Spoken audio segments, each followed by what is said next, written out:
All right, and we're back.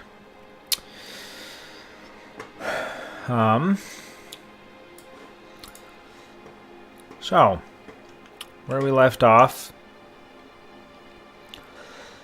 I was experimenting with scripting, and it was very late at night or early in the morning, depending how you look at it, which is not a good combination.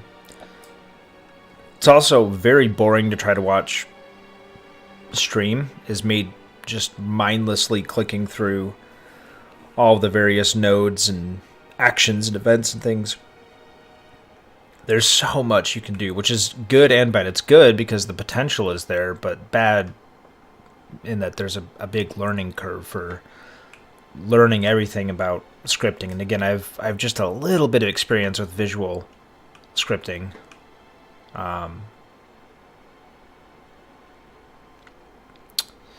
Anyway, just a quick demo of what I managed to put together real quick. We were working on the gate last time we met, so if we go over here, this one is currently dumb. It doesn't do anything. It doesn't raise up or anything like that.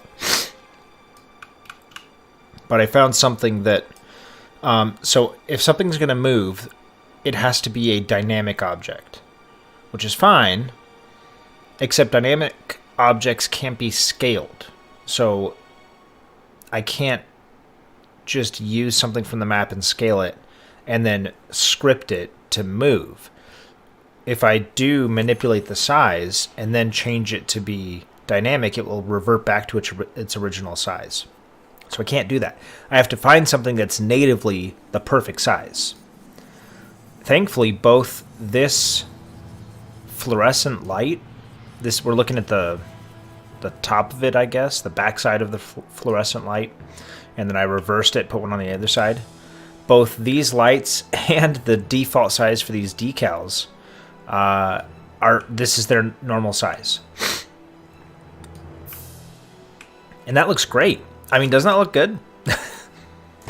That's a gate, 100%. Now, it doesn't quite go over as far as I'd like, so I'm kind of debating doing like 2 gates, like that. Having them open like a scissors, like a train stop. Because you could easily just drive around this. Not that it matters, because the gate's usually just about open by the time you get there anyway, so... But it's more like visually, it's like, this gate doesn't really cover most of the road. But if you look back at the original didn't really cover most of the road either. It was at least like 3/4 of the way there, not like 60%. I don't know. That's the least of my problems. Like, there is a whole rabbit hole, and I mean a gigantic rabbit hole of scripting, and this is what I got here. Right now it only works to open. So if I go inside here, I may have actually... Yeah, I did. I messed with it. So, yeah, that probably looked pretty wonky. So I was doing some experimenting on getting these two things to move together. Because if you script a prefab to move, from my understanding, which is limited, it just moves the parent object. Because when you make a prefab, or in other words, you group a bunch of objects together so you can move them and manipulate them as a unit, you give it a name, and you reference the name in the node, right? Trigger gate T for test, right? I mean, there's 3 gates. So I was naming gate 1, 2, and 3, and then gate T is my test gate. When you group them together, when you make a prefab, it picks one item, one object from that prefab to serve as the parent. When you reference a prefab in the scripting, it doesn't really reference the whole prefab. It only references the parent object. So if I tell the prefab to move up, it only moves the parent object. It doesn't move the whole thing. As of right now, again, I could be wrong about this. I just don't know what I don't know yet. As far as I understand, the only way to get the whole thing to move is to select all of the objects in the prefab and then tell them to move. But it's even more complicated than that because I can't... This is my point. So basically I'm telling this gear or gate T arm front, and there's a gate T arm back. I'm telling this to move to this point, and the point is at a center of gravity. It's not at the point of the arrow. And the direction of the arrow really doesn't matter. It's just I'm using the arrow mostly because it doesn't exist visually or with collision in any game type or by humans or vehicles or projectiles or anything. So it effectively doesn't exist, but it serves as a point in 3D space that I can reference. That's why I'm using it. The direction of the arrow and everything doesn't particularly matter. I need 4 pieces of information. I guess technically 6 pieces of information. I need to know its X coordinates, its Y coordinates, its Z coordinates, and its yaw, roll, and whatever the last one is, pivot, whatever it is, the other rotation direction. I need all those pieces of information, and I can store that all in this point here. I basically put it there, move it to the spot I need it to be, rotate it this way and this way and this way to get it to the spot I need. Because I need the gate to open like this.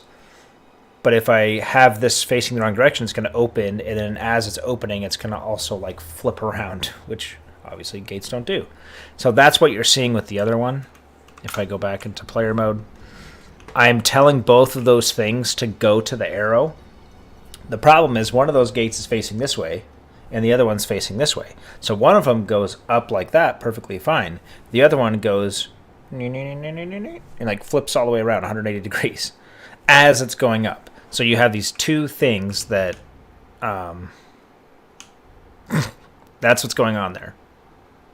But they look like they're moving in unison. So it basically comes down to if they're facing opposite directions like that, or even if they're slightly off, you really can't use the same point. I'd have to make 2 points right next to each other, exactly 0.1 units off from each other up here where I want them to land, and have one facing this way and one facing that way, and tell the front gate, you go to this arrow, and the back gate, you go to this arrow. It would be so much easier if I could just reference the entire prefab. And this makes me a little bit concerned because this is just a gate. Things are going to get very complicated when it comes to the train, and I have to tell an entire train to move. And there is no train piece, right? I'm going to have to make a train out of things. And keep in mind, since the whole train is going to be dynamic, I can't use any scaled objects for the train. I have to find things that are going to be the right size, which is a separate problem I'm going to have to get over at some point.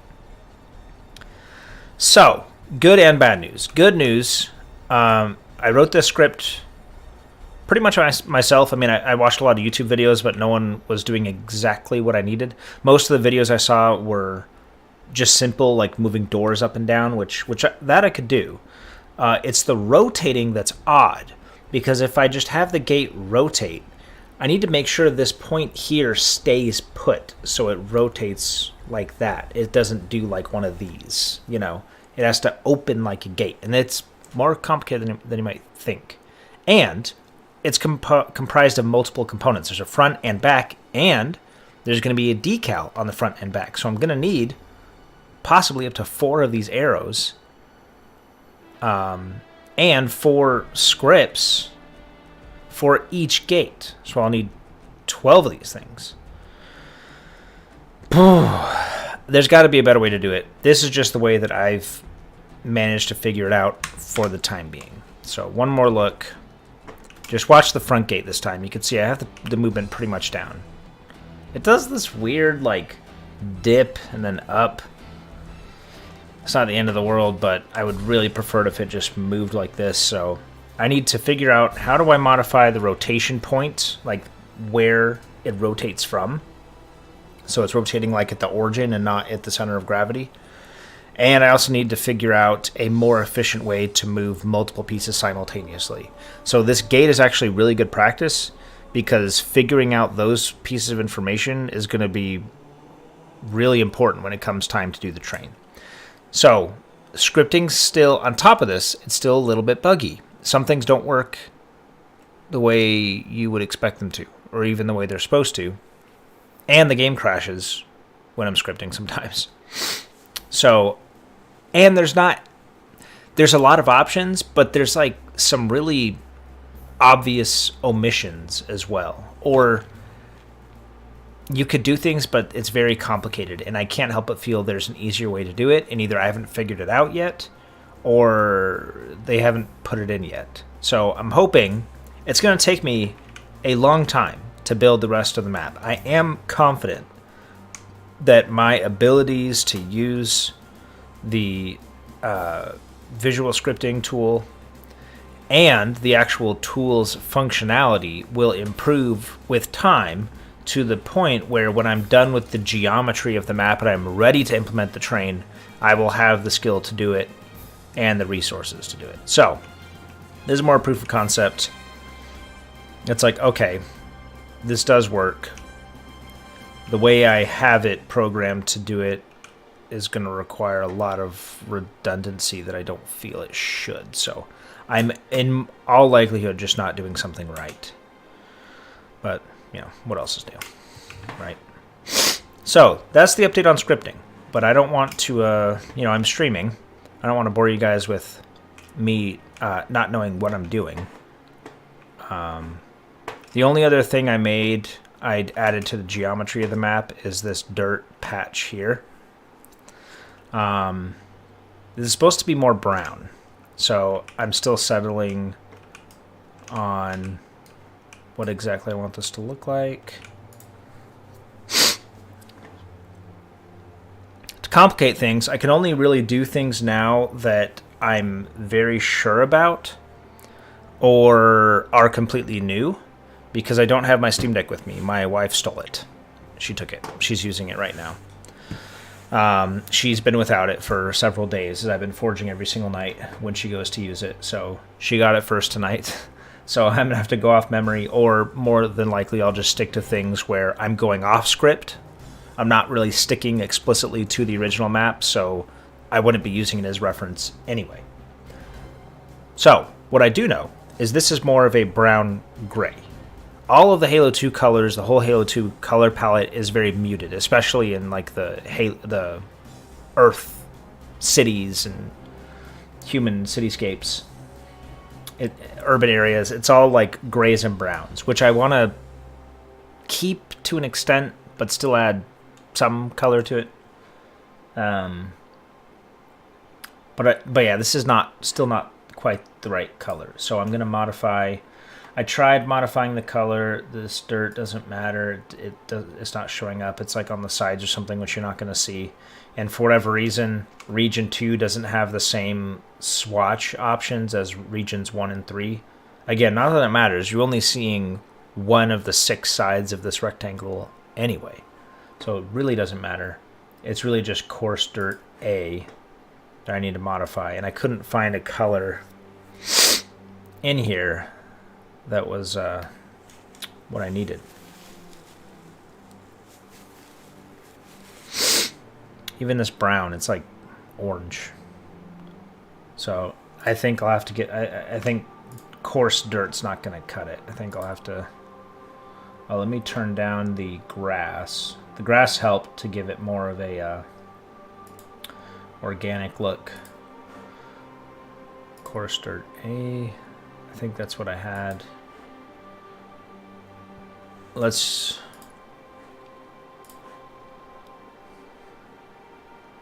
interesting.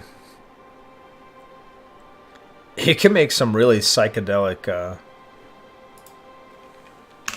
man, the option. I'm really excited for custom games. I think this foil installation is really cool. It's like the inside of like a Mars rover or something, or like a lunar lander. Hey, Jordan's getting mad you're not answering your live chat. I'm not answering what? Your live chat. So he's texting you? He's on the Steam Deck, but No, jeez. Wait, how do you know that? it keeps popping up. On the Steam Deck? Yeah. What does it say? It's like, yo, dude, answer your live chat. Or it's like, hey, dude, answer your live chat. Your fans want to talk to you, whatever. It's like, yo, dude. Alright. Let's take a look.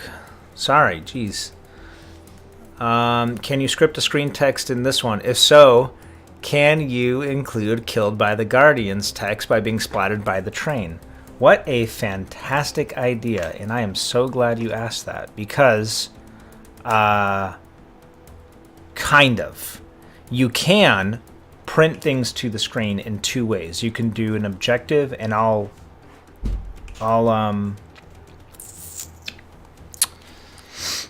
go to my wife and tattle on me. All right. Okay, I see how it is. I want to get back to forging the geometry, but you can do it one of two ways. You can print on the top of the screen a splash is what it's called. And it's basically when you start a round, there's a one-liner for the objective is usually what it's used for. So for infection, it would say objective, survive, whatever, or objective, capture the enemy flag if you're the attacker, or defend your flag if you're the defender, whatever. So there's a splash. You can, to an extent, modify that text. So if I go into nodes and I add UI, create UI message, the problem is you have to stick to templates, which you would think blank killed by blank showing. So you could do the splash, you could also do the kill feed. Now, we would want it to show up in the kill feed because that's where it usually goes. It says you were killed by the Guardians when you get run over by the train. You would think the very first UI message when you're coming up with templates, like literally the first one to come to mind would be blank killed by blank. Right? It's not there. So yeah, you could see push splash to player. That's the splash that's usually used for objectives, but you can use it for whatever you want, really. Or print to kill feed. As far as I can tell, printing to kill feed, that's where I would want to put it. But it's more like they designed the kill feed to be used as a debugging thing, which is helpful, but it always says debug : and then your script, right? Which I don't want to say debug, you were killed by the Guardians. And you can't get that granular with your print to kill feed script. You can only do it with the splash. With print to kill feed, oh, you can't actually see what I'm seeing. It's over on the left side, like off what I'm showing on screen. Yeah, so anyway, let me just show you the templates real quick. So if I go in here and click this, right here, these are the templates you can use. Current objective : string 1. And then I write string 1. So I'd go right here, add node. What is it? Would it be? It would be a variable, right? Variable basic string. So that you have to stick to templates, and you have to stick to string words that are already available. And guess what's not here? You, just you, there's your, and Guardians. So, in theory, you absolutely could script when a person is killed by whatever boundary that I put on the train that kills them. You can make a boundary that will kill people. You can make kill volumes, but I don't know if you can script the kill volumes. But you can just make a volume and then give it player attributes of like 1,000,000 damage, like basically just instant death.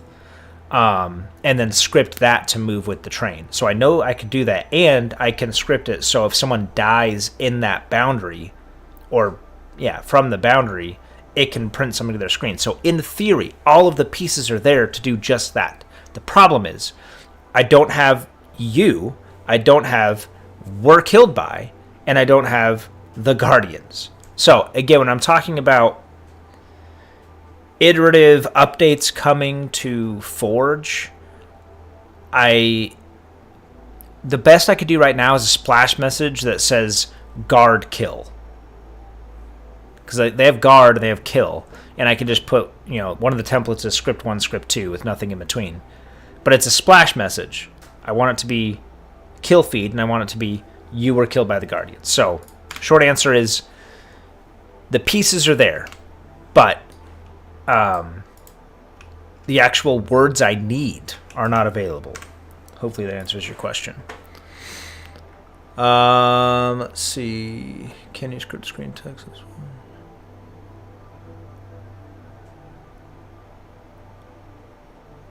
Mounts on the side of the sidewalk. Oh, yeah, sorry. I haven't been checking this. Yeah. Two gates. I heard if you get a few gosshogs in the cave and shoot the wall. Yeah. That's not a thing.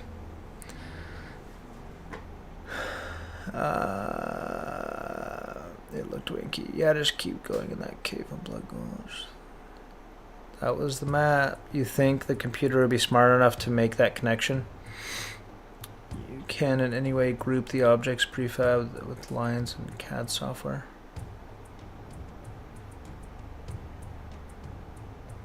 Pitch, thank you.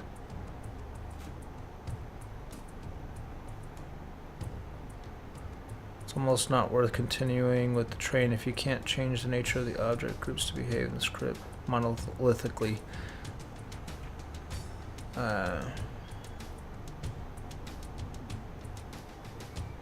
Add a pride flag.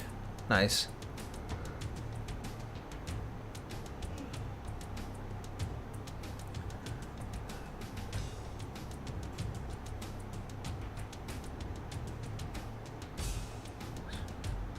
Yeah. Yeah, killed by. Like, if you want to send something to the kill feed, literally killed by is not one of them.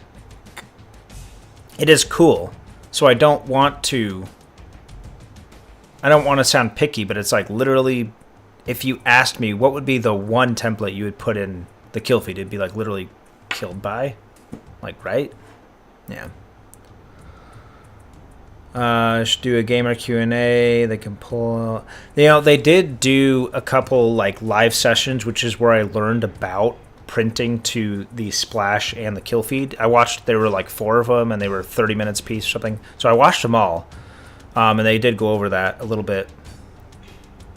Can the boundary move with the train? Absolutely. Yeah, the boundary. You can even give objects like the train a boundary, right? I can tell the train to have a boundary. So it could just literally be the train's boundary that's moving with it. It's not like a special thing that has to be added. You can give anything a boundary.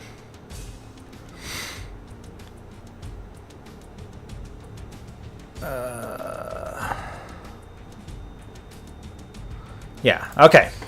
I'm up to date on questions. So this is where we're at. I didn't add much here. I added these kind of trim pieces there, added the walls, added those walls. Still deciding on a texture for this. That's where we're at.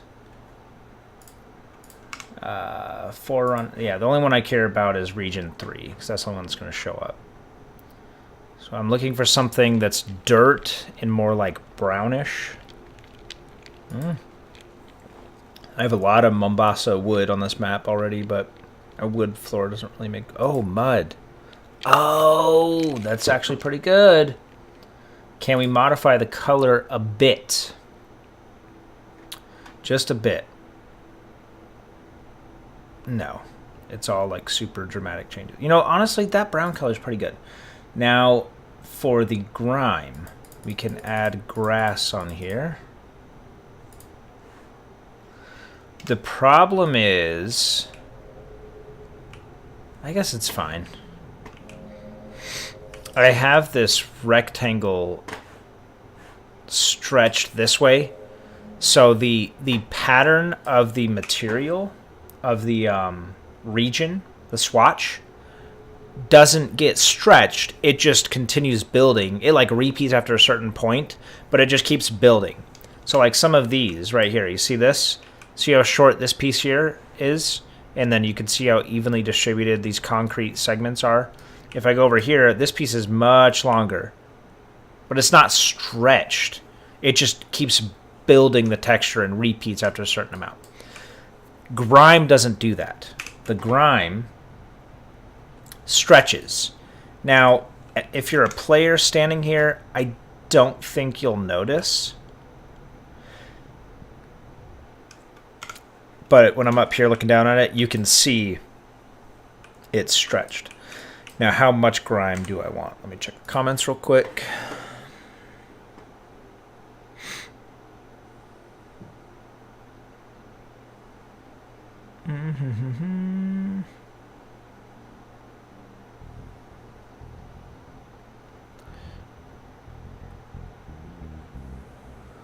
Let's give him the last two. She was pretty much impressed. You've gotten all those things. Yeah, thanks. At the expense of like not playing Splitgate at all the last week. That's probably good. I'll need to look at the reference. As I said, my wife hijacked the Steam Deck tonight, so I'm going flying blind tonight. Mostly just sticking to stuff that I'm very confident I can recreate, or it does not really matter. So I'll double check that. I think that looks pretty good. I wonder if you could add decals like tire marks and stuff. I know you could add decals. Tire marks would be cool. Get some like, 'cause this looks kind of muddy, you know? I don't know. I'm not going to focus on that. One thing I can do tonight, I can finish adding these. So this is the same piece, but with like the default texture on it. And then this is with texture and grime applied. You can see how much better it looks. I mean, it is impressive. Like, the tools are really good. It's just a little buggy, and there's a couple like kind of obvious omissions. Like, if you're gonna go this far, like one of the strings you can have is Doom fruit, like DOOM fruit. And it's like you put in Doom fruit, but you didn't put in Guardians. You know. Okay, so here.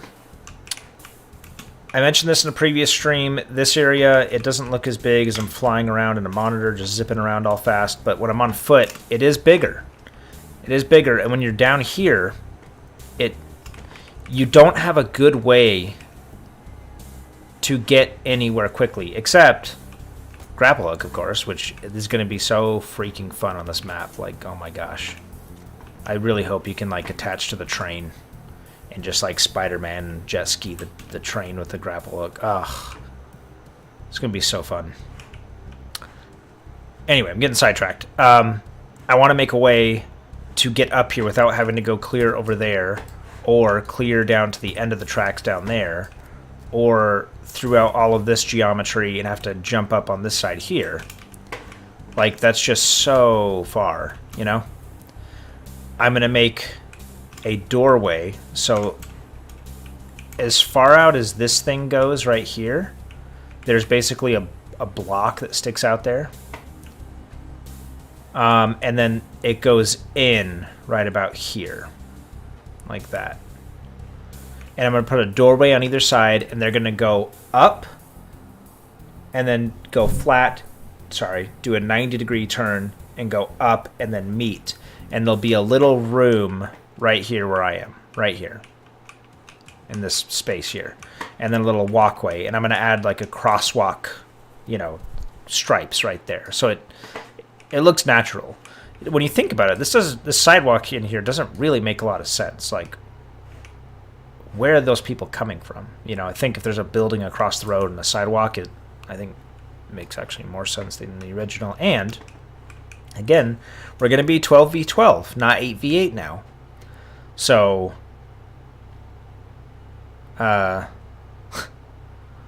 we need more places for people to be at a time, you know. So, I'll get started on that.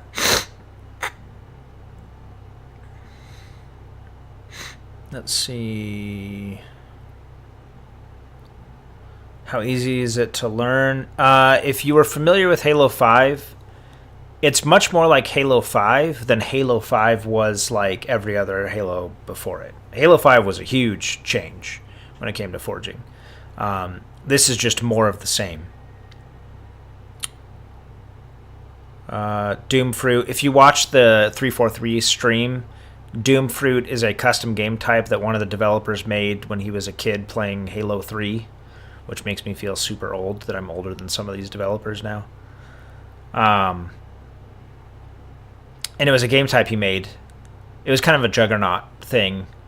And so he was showing the scripting, and it basically says, like, you are the Doomfruit or something. Which is like, oh, that's cool, but, like, there's some pretty obvious ones you should have thrown in there before Doomfruit got on the list.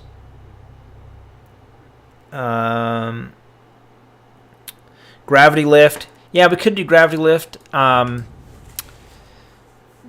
gravity lift doesn't have the same kind of... It's more instant, and I kind of want there to be place to actually have encounters, you know? I am going to include a gravity lift up through some ventilation, kind of like full-on Die Hard status, because you have all these ventilation pieces and destructible bits, which, if you've played Terminal, you know exactly where these are going to go. Up on that third floor, you have those grates that look down into the garage. One can be just open, and one can be closed, and one can be even destructible. But I'm going to have a vent that goes from this, like, trash area that goes all the way up to that third floor. Because you already have, like, ventilation and stuff going in there in the original map, so it's just kind of, like, natural to have another one that comes in. But it gives, you know, people from the very bottom floor a route up to the top. And I may not end up using it. I've said this a million times on these streams, but I'm adding all these bits in and planning around them, and in playtesting, if I find that they're either redundant and useless or way too powerful or just kind of change the map in a way that I don't like, I can close them off. For example, in the original map, there is a pathway up to the second floor garage, and that's it. I'm adding in a pathway to get down to the bottom floor of the garage, right? Ignore this door. And I'm keeping these door sizes pretty standardized, so I can, if I end up not needing it, I can just put a door there, you know? But I want to plan the map around having those and then keep in as many as I feel are necessary, if that makes sense. Okay.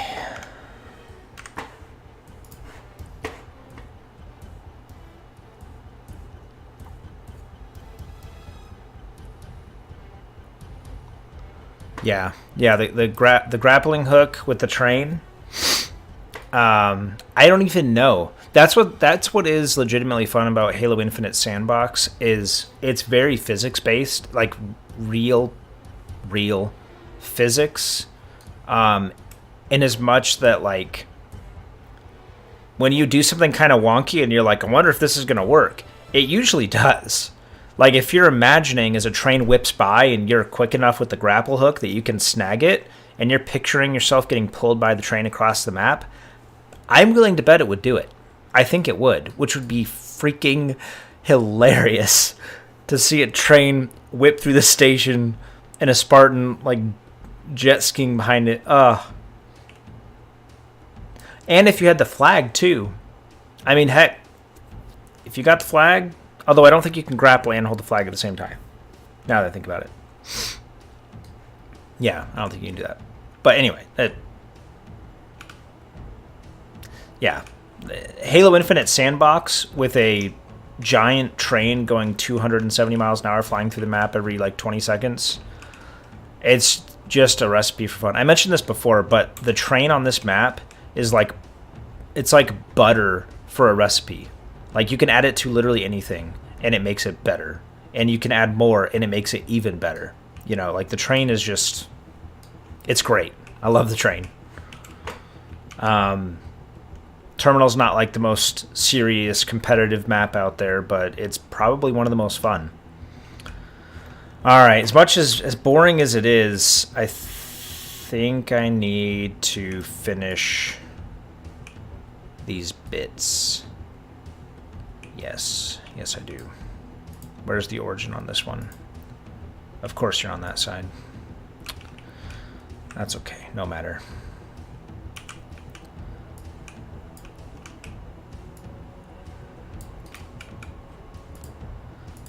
this is on the y-axis 144.2, and on the z-axis 640.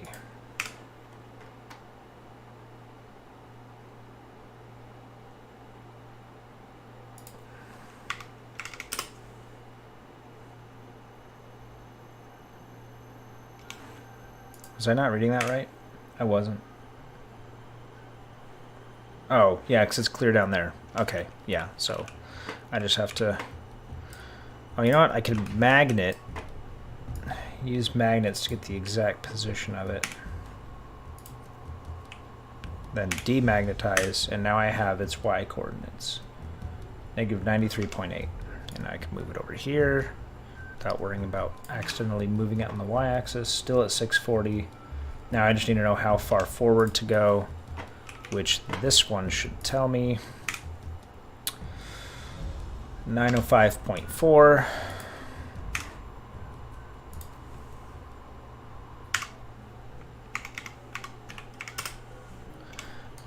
Okay.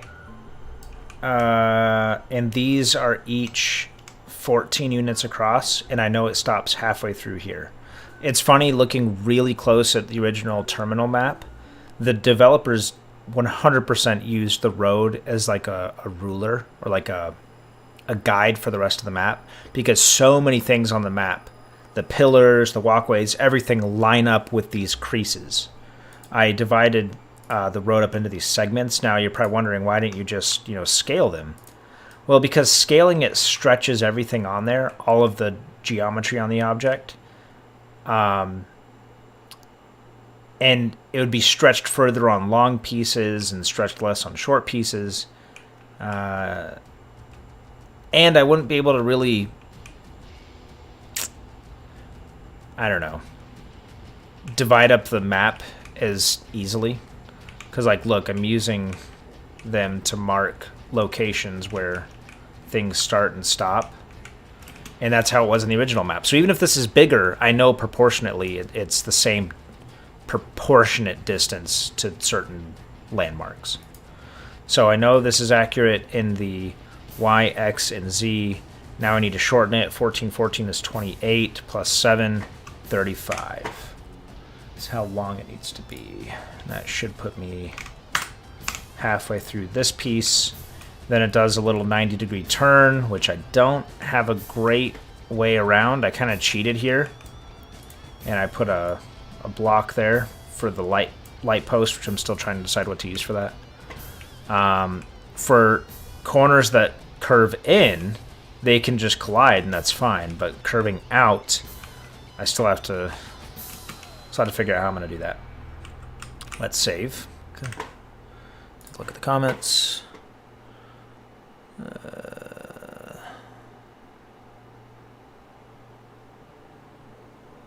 Put the flag on the train. The train carries flag. Someone grapples flag off the train. That would be near impossible. Yeah, I mean, I don't know how you'd put it on the train.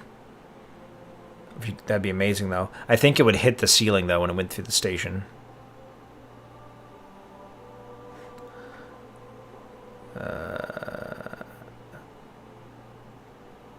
Yeah. The only collision-enabled object in the train you made was another invisible block ahead of the cab.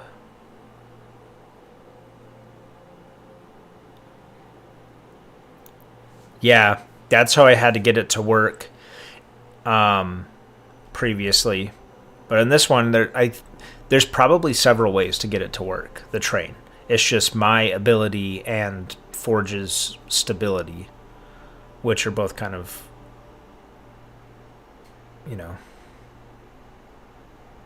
low bass. Nice.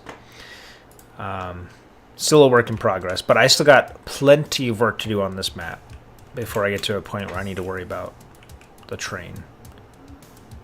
Alright, so that's there. Now I need this. How should I do this?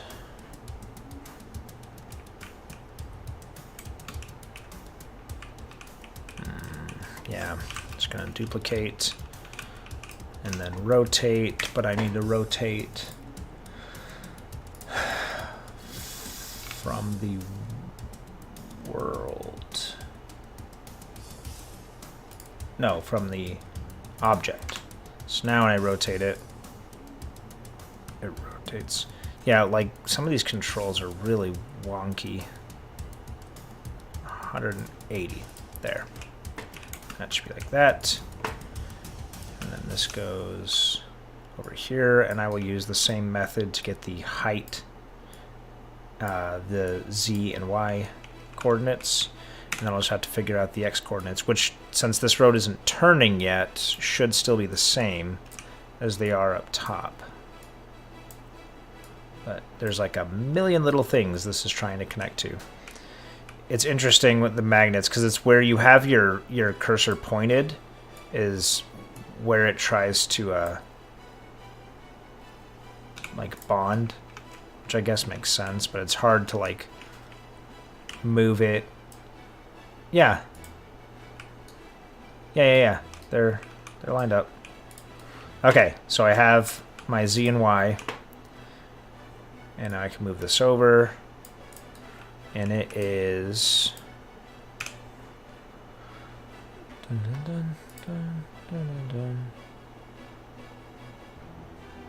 what's wrong with me? X 905.4.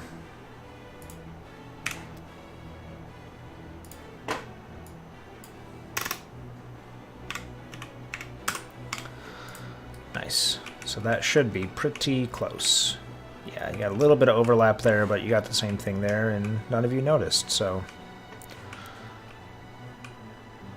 Alright, now this actually should be okay, because... Yeah, actually, I don't know. It should be the same length as this one. I just don't know how these rounded corners... It's fine here, because we have this dirt path as a buffer, but this needs to have kind of a sharp end. So yeah, well, it should be this length and angle, just flipped 180 degrees. So I'll duplicate. So it was at 60. If I flip it 180, that would be 120, right? Alright, now this is where it's like, don't know if I have any other shortcuts for this other than...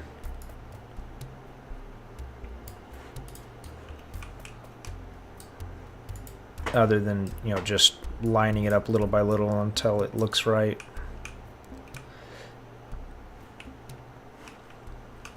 Here, I'm going to stay focused right here, change my movement speed, and just go little by little. So we need, definitely needs to come this way, and that way. Actually, it's more important that it's lined up with the road.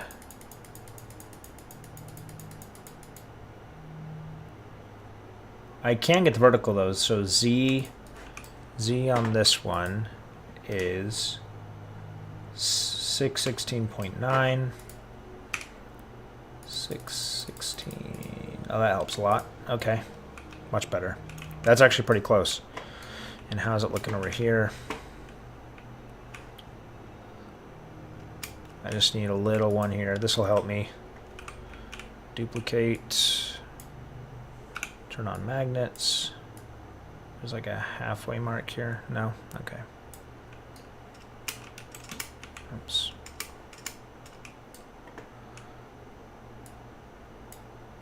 Yeah, if pieces get above a certain length, they stop being able to be magnetized. It's kind of annoying, but at the same time, I kind of get it. Not really practical to be using magnets or something that's like 200 units long. You could. I'll just have to look at this and see what it is.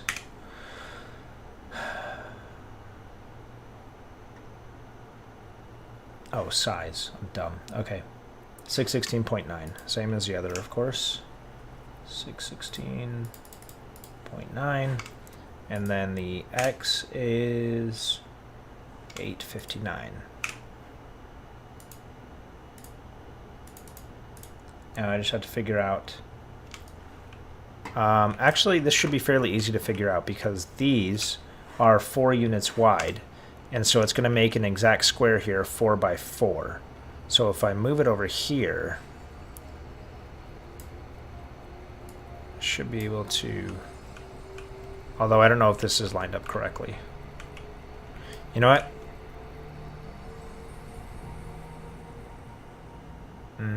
Okay, let me think about this. I'm just going to go with the biggest round number for now. Honestly, it's probably 0.5 because wherever I can, I line things up at like 0.5 increments for obvious reasons. So we'll stick with that for now. Lengthwise.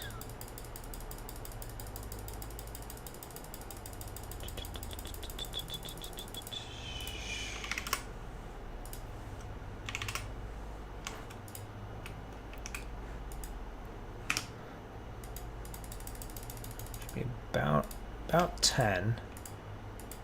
And this, of course, you're not going to be... You know what? I will...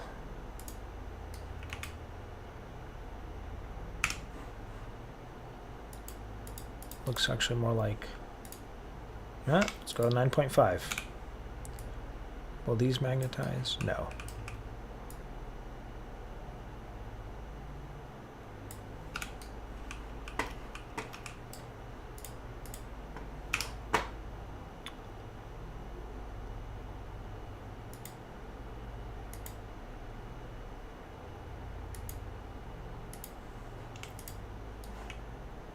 Alright, that's pretty good. I'll deal with the Z fighting later. Now this needs to be a little longer.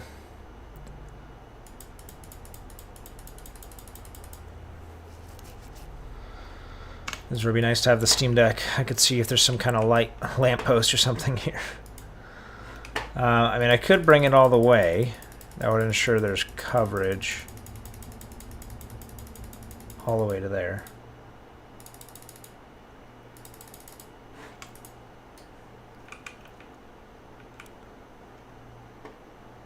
Pretty good. And of course,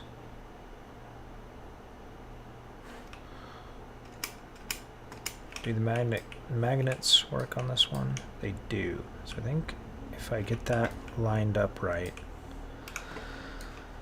this actually needs to go further down than that one does. If I really cared, I could do the, you know, the trigonometry and figure out exactly where this needs to be consistent, but I will just eyeball it.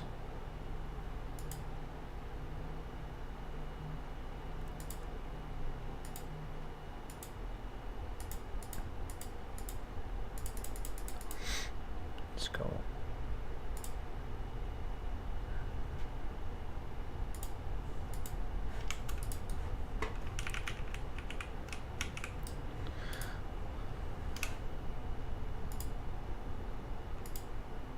I do know it has to be, I believe, 29, so 2.9 units away from this black line.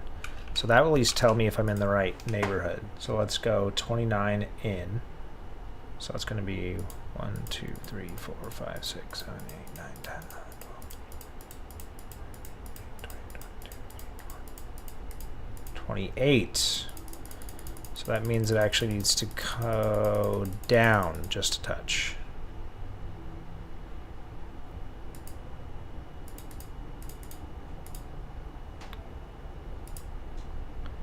And probably forward. Or horizontal, rather.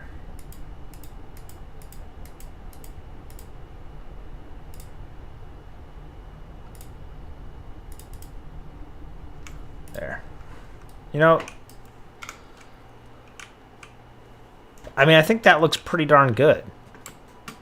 You know, not having to do anything crazy. That still lines up. I think the gutter on this right side is slightly deeper now. But I feel like that's pretty good. And you got a little... Yeah, I mean, I'm calling it good, guys. I'm calling it good. All right. Let's see where we're at.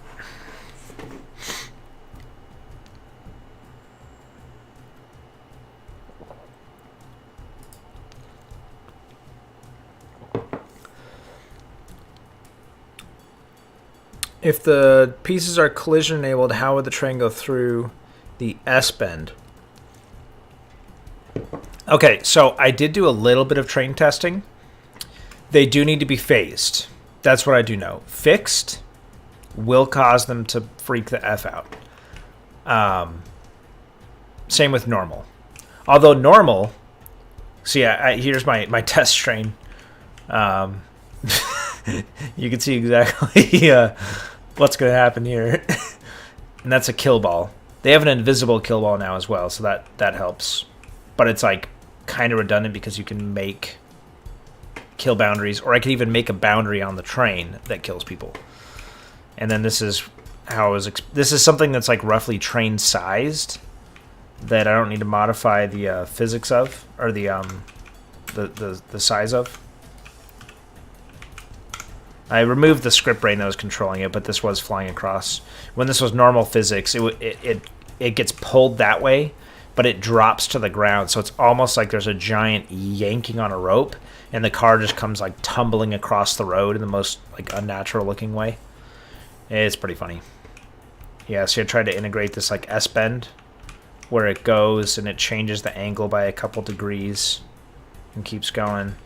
So, like I said, I'm confident that it can work in some way. I'm not going to get hung up on the details right now because I don't think the scripting is quite there yet. I'm hoping it will soon. And also, just frankly, my abilities aren't there yet. And if I spend the next 3 weeks just trying to figure out the scripting, I'm going to lose steam and not want to keep going on it. So, would you be interested in a Forge controller with more joysticks? I use mouse and keyboard for forging, and that's been really good for me. I like it. If I probably will. So I use this Logitech MX Master 3S. It has gesture controls for shortcuts, which I use all the time for video editing, instead of having to like do hotkeys. Fans have spoken. What? What's going on? They're requesting that you get the Steam Deck back. How are you seeing their comments? I'm not seeing their comments. I'm getting privately messaged. Oh. No, you're fine. I don't need it. I'm going to bed. You're going to bed. Okay. You guys can't cyberbully my wife into giving me my toys back. Excuse me? That's mine? Actually, this is Kira's. She did buy it, so technically it's hers. Thanks for letting me use your Steam Deck. Sure thing. I want to return with the full charge. Yes, ma'am. Cyberbully my wife? It was just Alan. He asked very nicely. Oh, he did? Yeah. It's like, can we just get the Steam Deck back? Are you asking for it? No, I wasn't asking for it. He said, I'm not doing anything really that I need it specifically, but I want you to be able to reference the details. I mean, I do too, but I can work without it, but I will use it if I have it, for sure. Are there more people than just like our relatives watching right now? I don't know. Yeah, there are. All right. So I use mouse and keyboard. Am I missing some new, more sophisticated object physics than this one? I'd assume objects with collision enabled can't be phased through other objects. No, they have collision. They can just move and be phased through each other, right? I don't know. I'll have to look into it.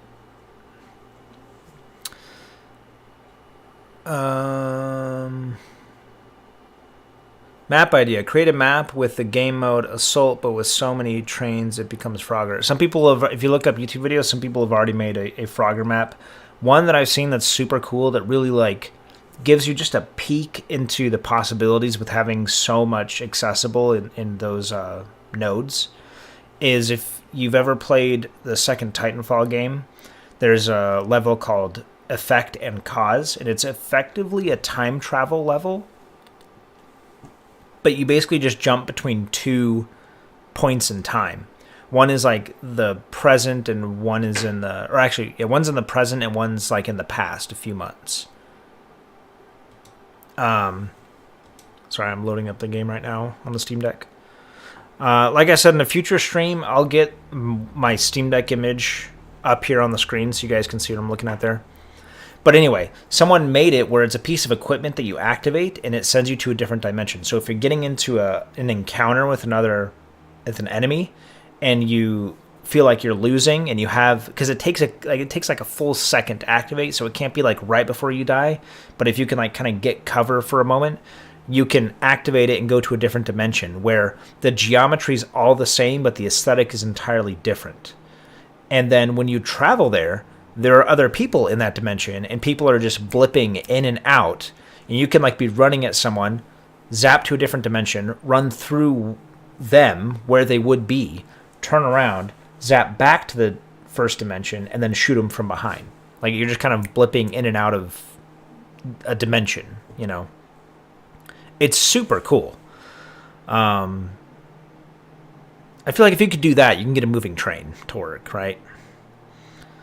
All right, custom multiplayer, Halo 2 Classic. Yeah, after Saturday, I'll have my hands on another Elgato HD60S, and I have a HDMI to USB dongle, but for the life of me, I could not get it working yesterday. I spent like a good 45 minutes before the stream trying to get it working, and I was like, it's not worth it.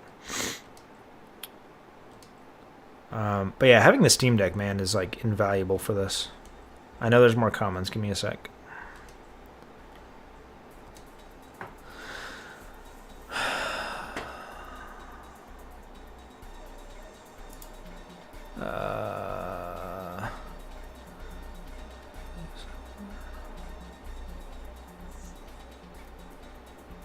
Frogger idea. Yeah, Frogger's really fun.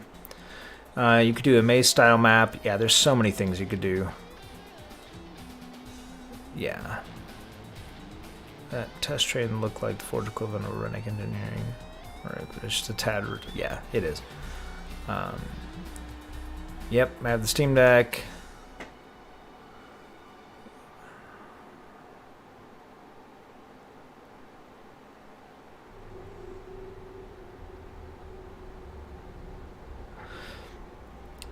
That's like Splitgate, but even better. I mean, nothing's better than Splitgate, but yeah. I was actually thinking about making a Splitgate variant because, I don't know, if you can somehow mark a location, you can mark a location, like ping a location that's part of the game mechanics, and that can even be identified as a trigger to do things in the script. So I can use like me pinging as, you know, a way to initiate some sort of action. And then what I ping also has a location. It has coordinates. It has a location in 3D space. So I'm like, what if you can like create teleporters places, you know? But you'd have to also like put in parameters, like they can only be put on certain walls, and like I don't know how you'd identify that. Maybe certain walls all have the same ID, and then you put a condition in there, like an if, a true false, where like, I don't know.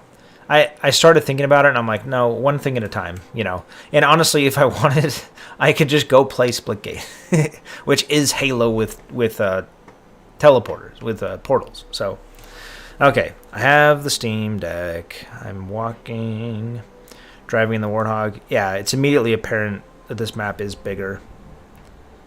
Yeah, honestly, the dirt we picked was pretty close. It's like a little bit more muted. It's like even more gray, but again, I'm not trying to stick quite as grayscale as Halo 2 was. It honestly looks a little bit more like asphalt than dirt. But that's actually fine. I think that's fine. Okay.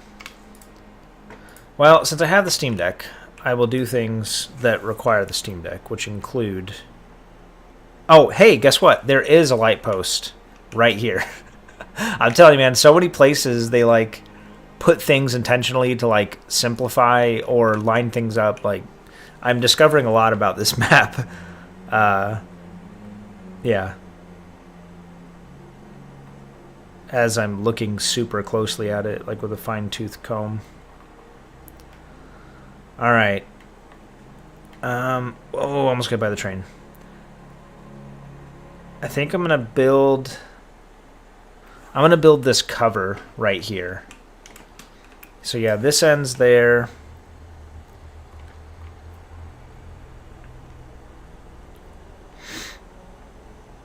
There's like 2 hexagon columns on either side that line up with one. They're 2 spaces out. So you have this edge and this edge, and right here at this edge is where the column ends on this side, and then exactly 2 road pieces this way, it ends on that side. Oh, I forgot to make this longer. Let me do that real quick. Should hopefully still match up. Oh, please. Ooh, no, it doesn't. I could change the angle so it angles down slightly more, but I don't need, that would be like such a tiny angle. Yeah, see, like just 0.5. Look at the kind of difference that makes. 74.01. 0.05. 0. No, let's just do 0.1. 0.1. 2. 0.15. Huh, too much. 0.14.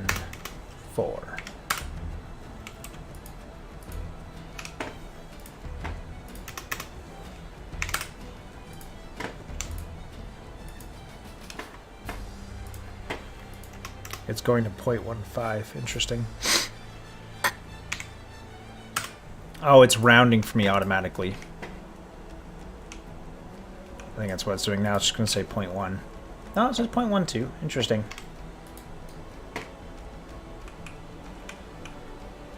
So that means this gutter is going to be slightly deeper at the bottom and shallower at the top. I think that's okay. Okay, so yeah, there's actually a lot of cover here, which reassures me a little bit. It ends here and has a hexagon, and it ends here with a hexagon. Save.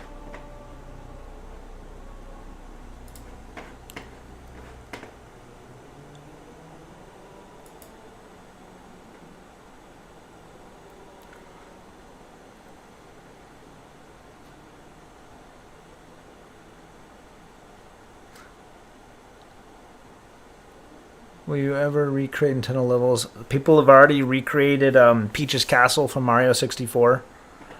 Like, Forge was out for 10 minutes, and people were, like, already making that stuff.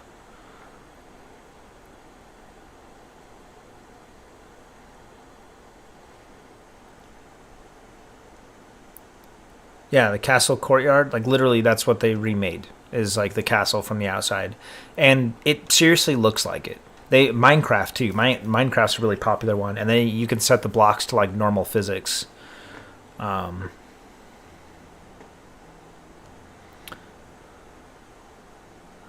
Side scroll fight map like Smash Bros. People made an arcade 2D Halo game in Halo Infinite, which is pretty wild.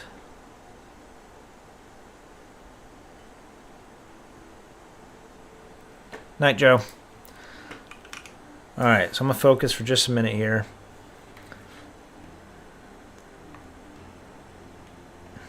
That just is a stretched wall piece. Okay. This looks like about 2 units. Yeah. And it ends with this piece here.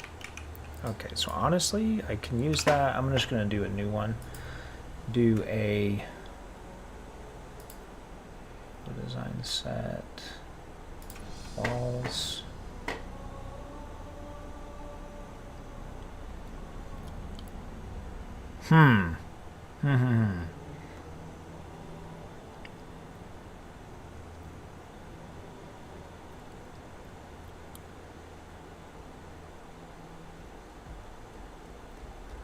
Honestly, I could do this. Turn it 45 degrees. You know what? I need to actually set this so I'm rotating back on the world. There we go. So now that should rotate. Yeah, that's better.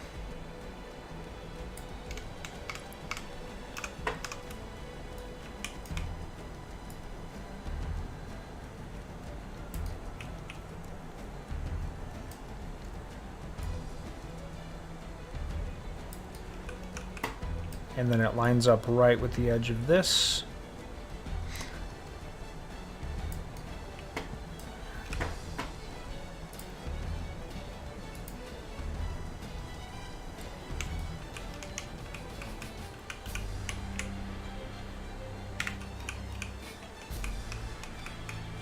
Yeah, not quite.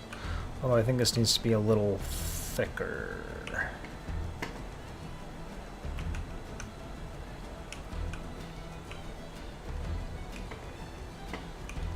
Honestly, it's fine. I'm going to go 1 unit back out, though.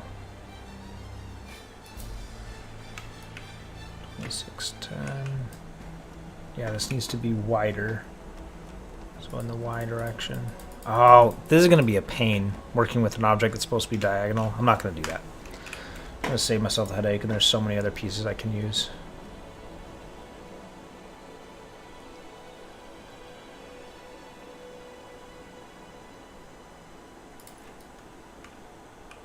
Like that. Perfect. That's like literally exactly what I need.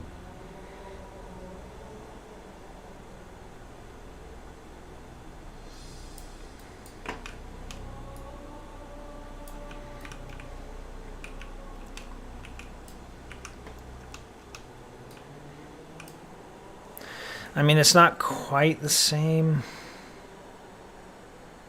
I could find the right... This is... I get stuck looking for, like, the perfect piece. Half the time I find it.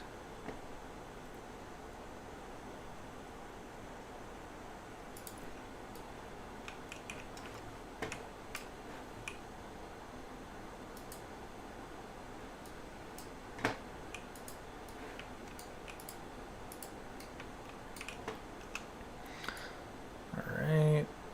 Go there.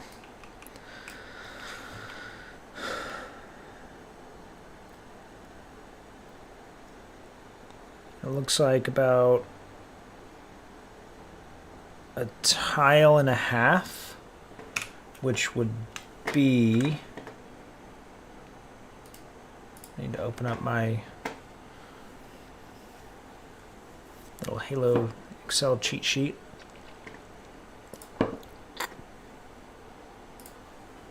.5 of those units would be 5.9, which I'll call 5.2.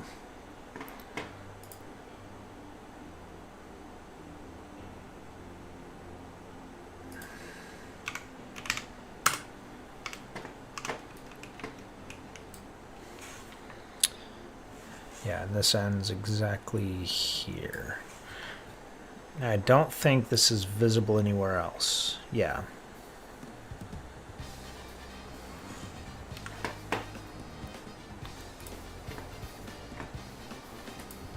Put on some more Halo music.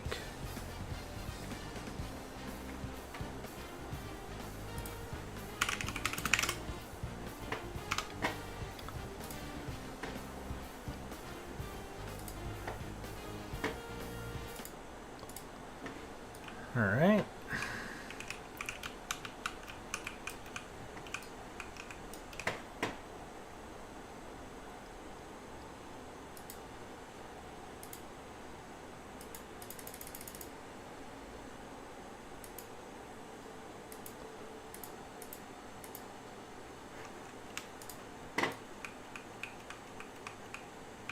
Yeah, that's good. Now this needs to be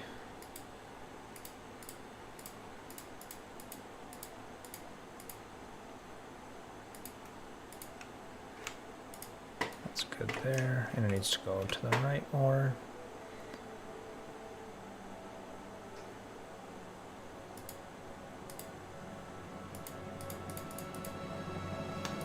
Perfect. It needs to be scaled this direction.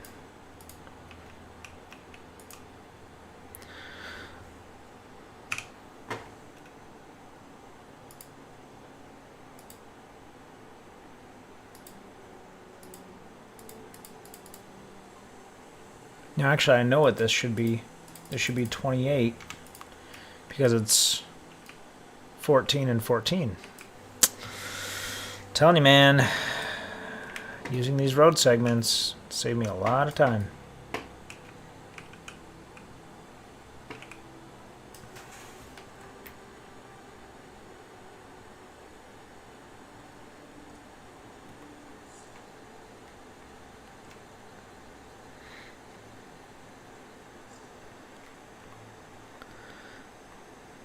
And that goes high enough that I cannot jump and touch the ceiling, but keeping in mind Halo 2's jump height I think is like the highest in the series.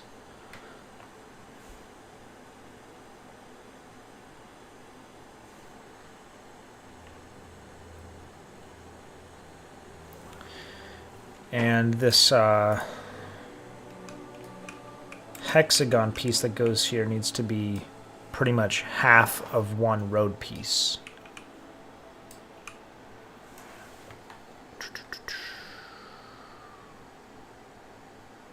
Yeah.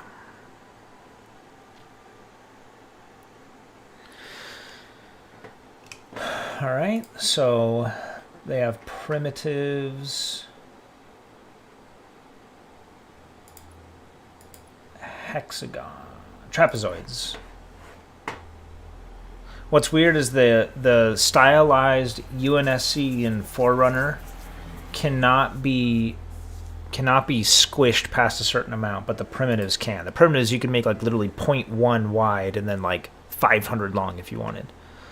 But the more stylized like UNSC and Forerunner like can't do that. Surprised they don't have Banished or Covenant, you know.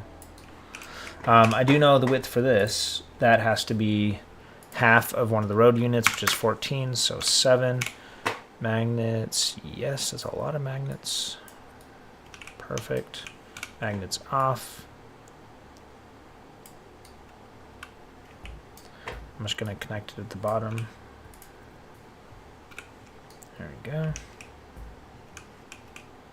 Perfect.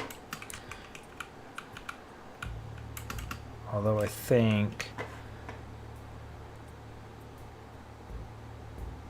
it comes out just the width of this flat part. So that actually needs to be reduced.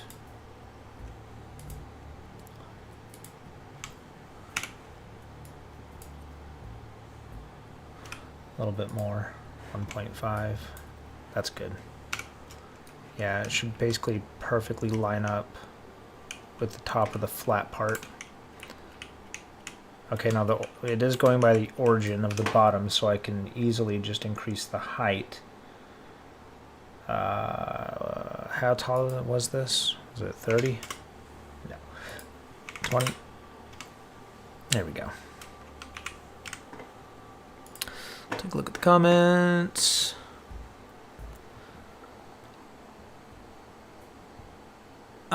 You could do something crazier like boss fight map. Someone has a bunch of overshield spawns and everyone else has to evade. You win by instant killing with collision from something heavy. That's really cool. Falling on them held back by pallets or something. Yeah, that'd be fun. Question, you talked about bots at one point. Can you set the bots difficulty to like where the beta Halo Infinite used bots that can adapt? Yes. So I can literally right now, while in Forge, spawn myself some bots.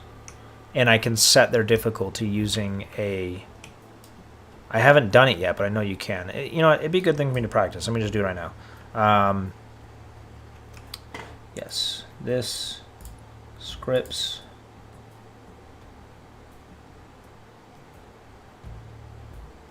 Oh, game No. Where's scripts? Am I dumb?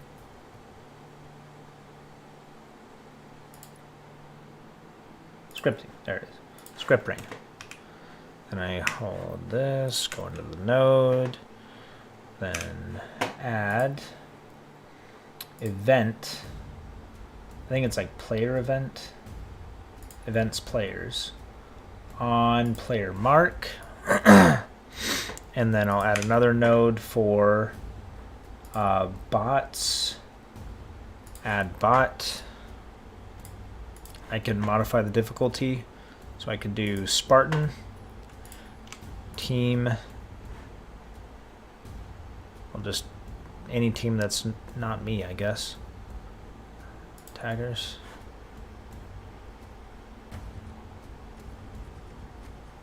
I think that's literally all you have to do.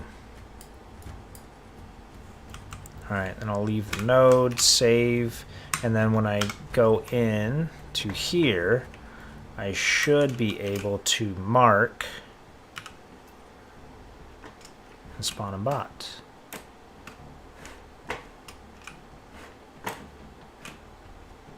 Oh, there he is. Hey, little guy. He's on my team. How do we fix that?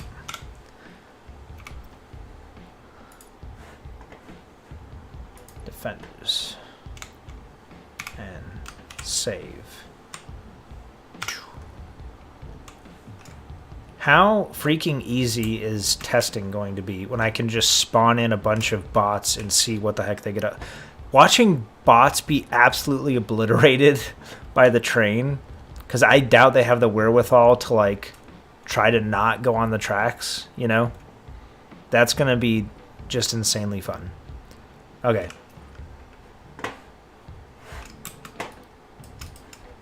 Where are you, silly goose? Oh, I see you. Oh, jeez. Oh, gosh. Am I about to die from a bot?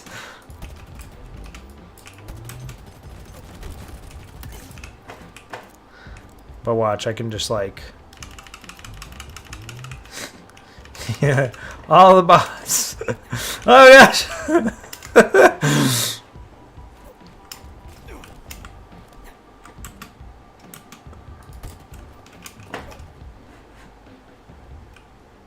Get out of here. Alright, I'm coming back. Where are you? No, don't get in the Banshee.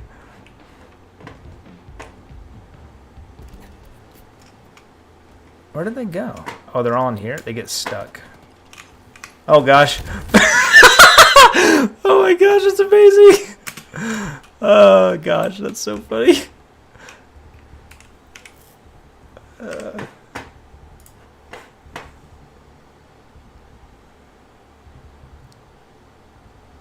Oh, man.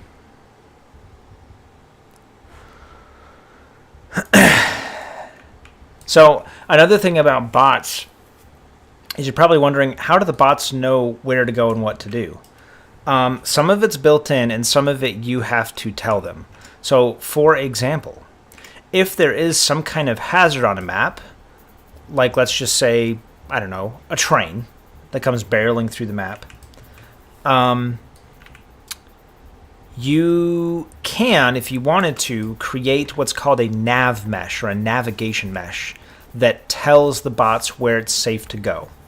And you basically set it on the ground, and everywhere that there's like geometry connected to it that's flat or like at a certain angle or lower, it will say, bots, you're okay to traverse here, you know.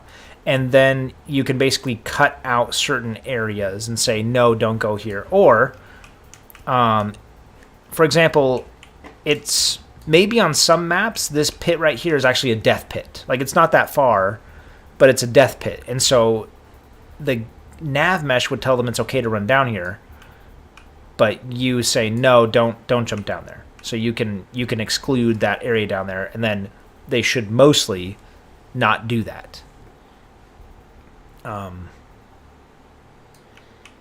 So there's a little bit of like finagling when it comes to bots, but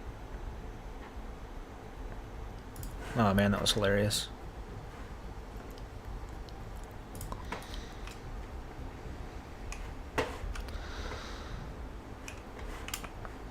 I do want to get rid of this script, actually. You know what, before I do that, I'm actually going to verse the bots one more time.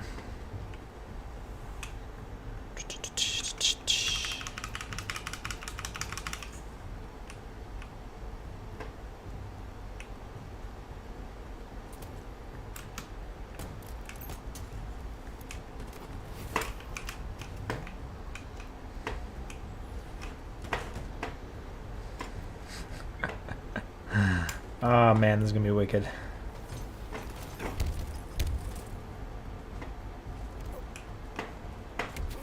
Oh, they got me.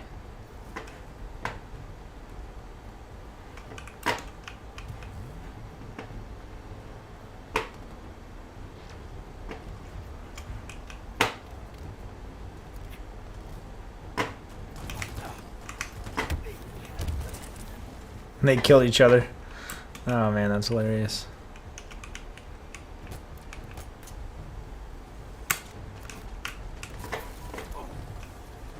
Dang. Alright, they're no joke.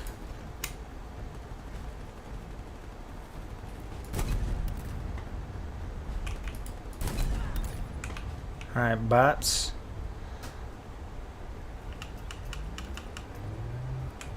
Whoops, don't teleport.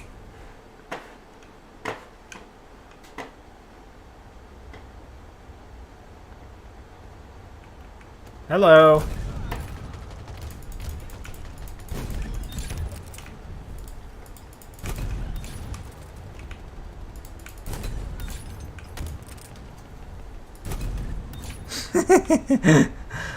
Oh my gosh, too much fun. Okay, I'll delete the script now. But yeah, being able to test a map is like that easily. It's great if you don't have friends. Like, I don't think I could get a full lobby of people, like, if I needed to. So. Alright, so how tall do I need to make this?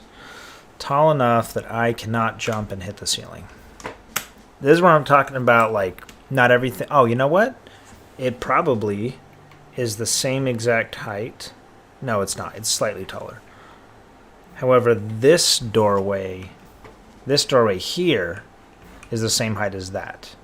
Whatever this level is the same as this doorway that's going to go across here. This is a little higher. This actually might be pretty close to what I need it to be.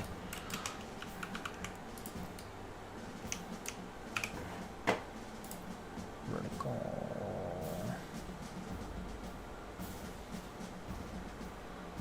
What if it was 20?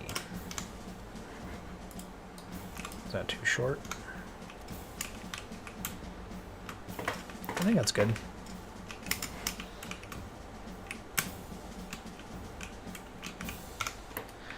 But does that make it now like the same size as this?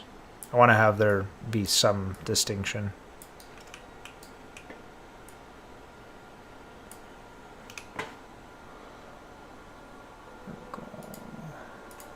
$661.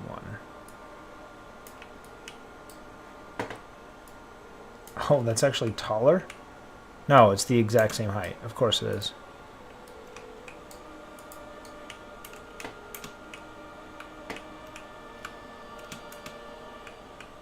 Yeah, it's the exact same height. So this does need to be probably 22. We'll leave it at 22. That's good. Which means this needs to be 22.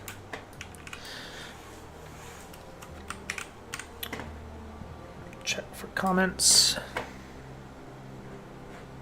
Yeah, who'd be crazy enough to put a train on the map, right? I don't want to do that. That'd be silly. The rest of it is flat, but I don't think I want it flat. I think I'm actually going to use that rounded piece.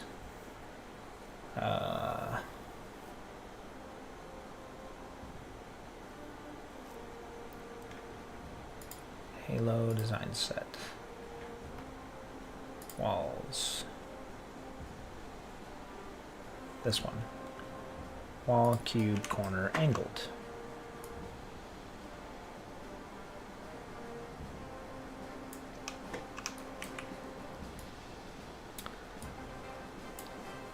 Now this does need to go clear to the ground.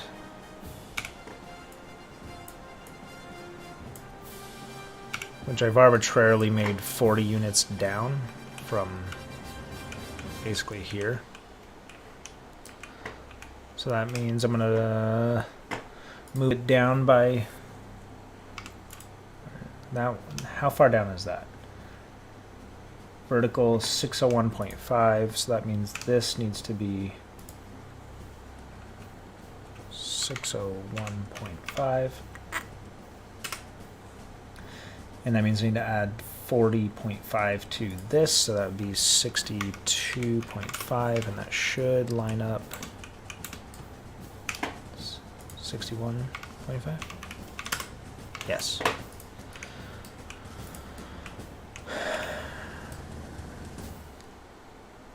Yeah, that's good. But I need to do the same thing here, because this actually will be showing. So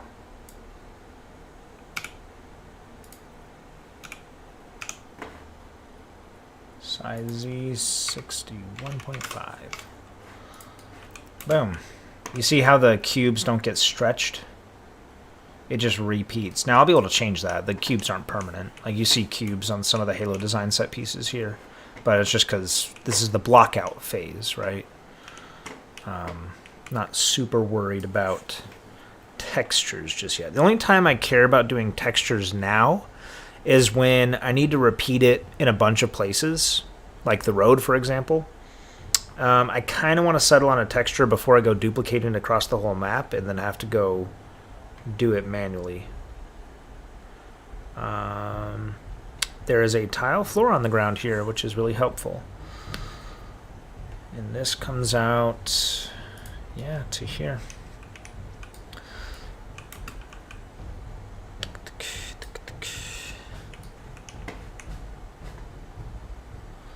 Okay, so this needs to be 1.5. So that's 14 plus 7 is 21.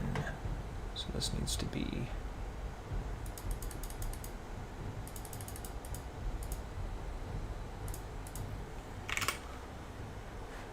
shoot.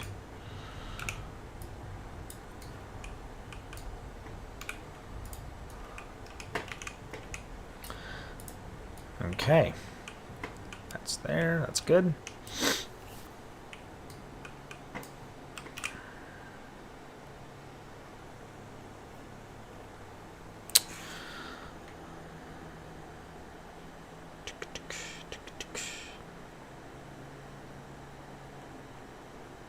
Oh, and that goes on this side. It goes way up. It goes all the way to the roof. Ooh, is it going to clip through the roof? It will, but it keeps going. Oh my gosh. It's actually part of a building that's intersecting the entire thing. So I actually need to make this like... I need to make it like that. It goes through the entire building. And sticks out like that. I mean, it looks cool.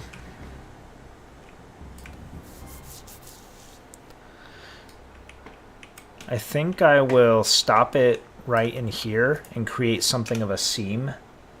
So we'll do 100. That should be just shy. Oh my gosh. I'm getting pretty good at this. And that hopefully isn't peeking through. No. Perfect. I'm getting pretty dang good at this. Like knowing exactly where to put these things. I know that looks weird, but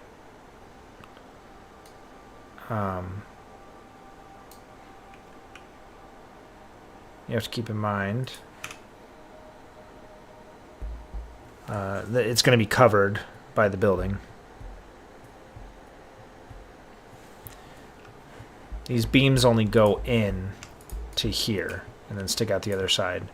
So I could theoretically delete these pieces in the middle, but I just don't know which ones exactly I can delete just yet. Probably, honestly, just these two.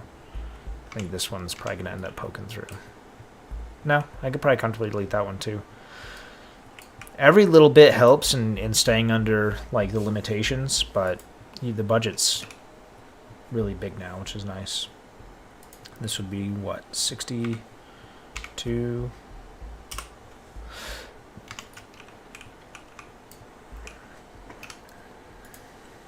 61. 60.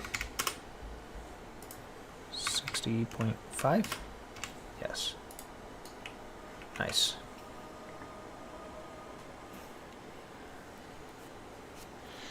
Oh, honestly, this actually doesn't go up that high. Oh, geez, let me save. This was 22.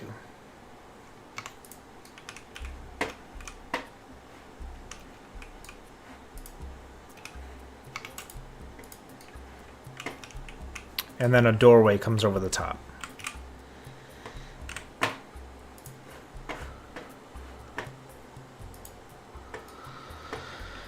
Okay. And then the ceiling here is flat, and then it cuts down right here.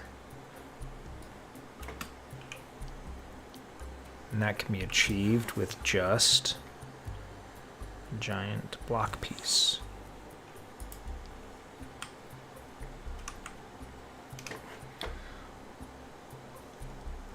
Let's see, 22 and 60.5, 38.5.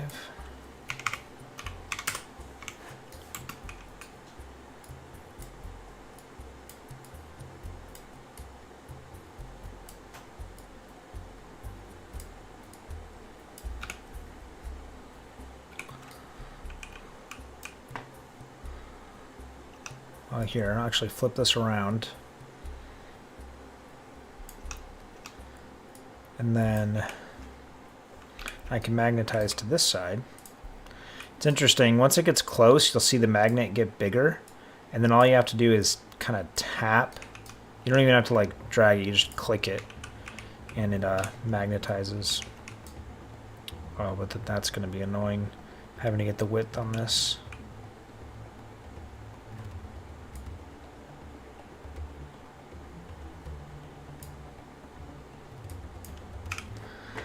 It should be roughly, geez, like 34. Oh, actually that should be fine. Not gonna be annoying at all. It's weird that the arrow's pointing that way. Whatever. Alright, I have the magnets off. Where does this line up in comparison?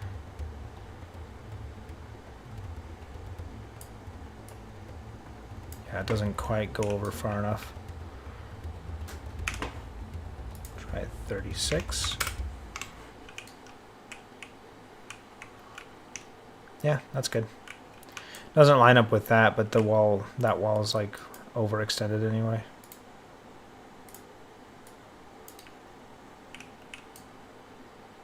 What if it was 35? Would that be enough?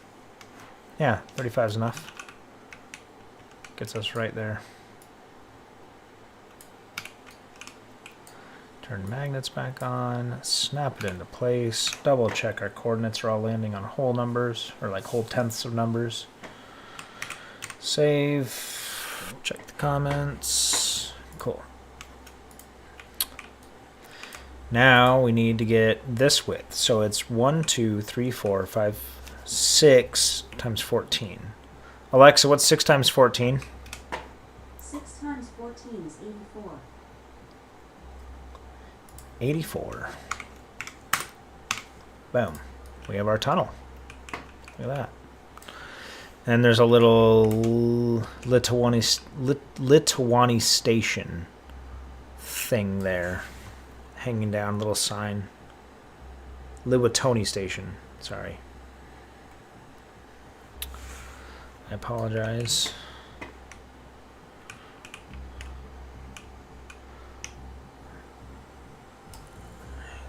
Still don't know exactly what I'm going to do about this rounded bit here.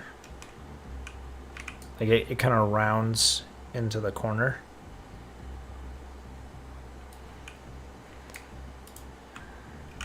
And this basically goes here. Rotate. Then it needs to be 5 units wide.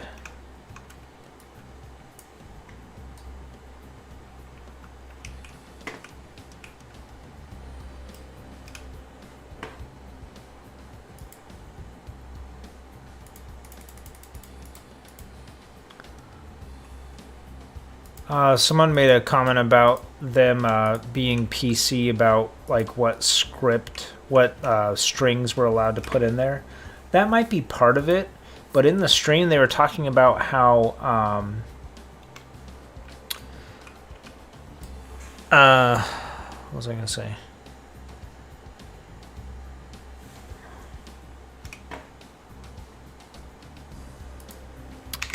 How when you build those strings out, localization's already, whatever it is, enabled.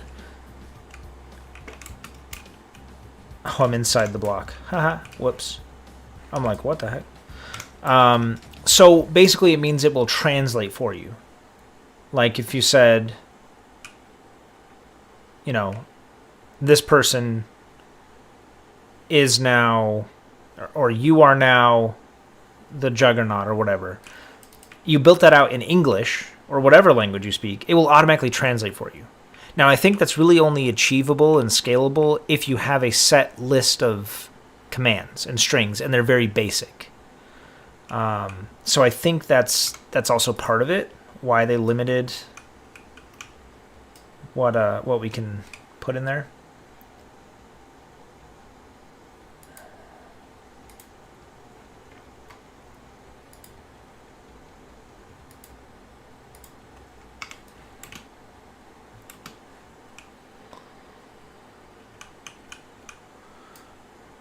Why is this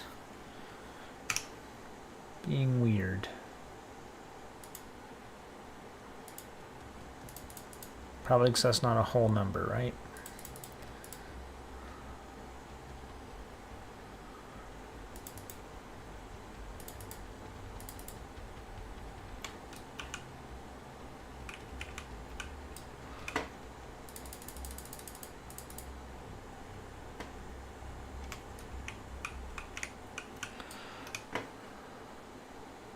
Let's change this Y so it comes out more. There we go.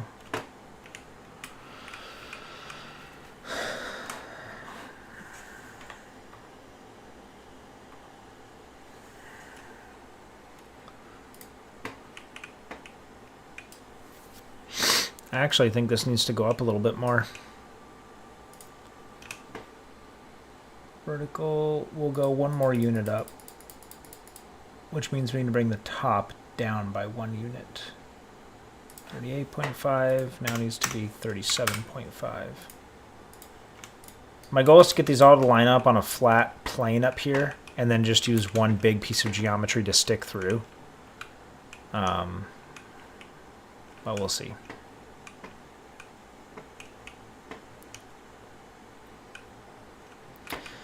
Then this comes in, yep, about that amount.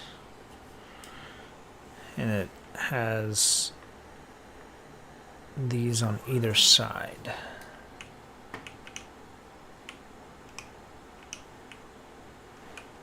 How is this?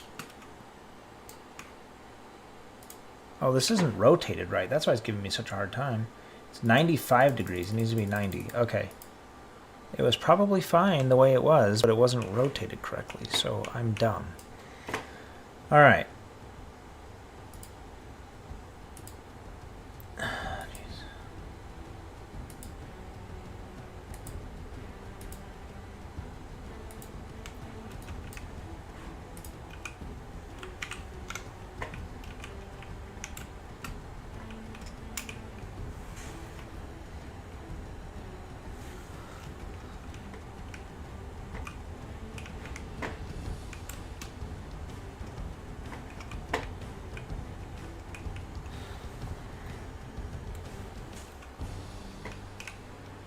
I also need to increase the size of this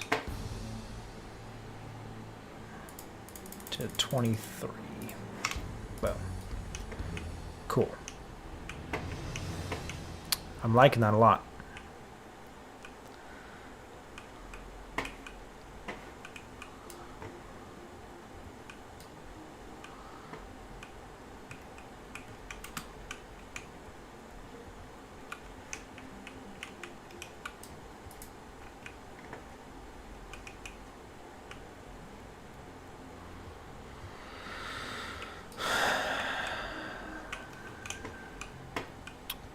I think I need to line it up here. And then well, let me see what my options available to me are, because it's supposed to curve in a little bit.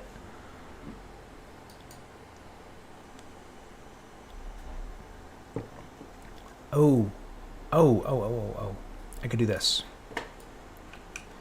Now this is going to be a little finicky because it's going to be at a 45-degree angle, but it will be really nice to just be able to use one piece.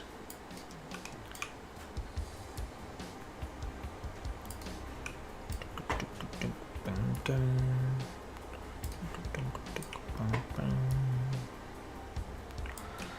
only thing is I have to scale it proportionately or it won't be shaped correctly. Vertically I'll be fine, but if I go 10 it's going to look like it rotated.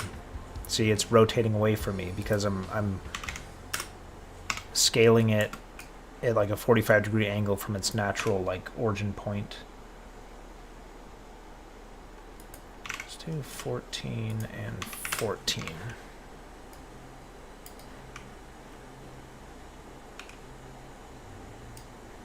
And how tall is this? This is 20. This is now 20. So I can get these magnets set up.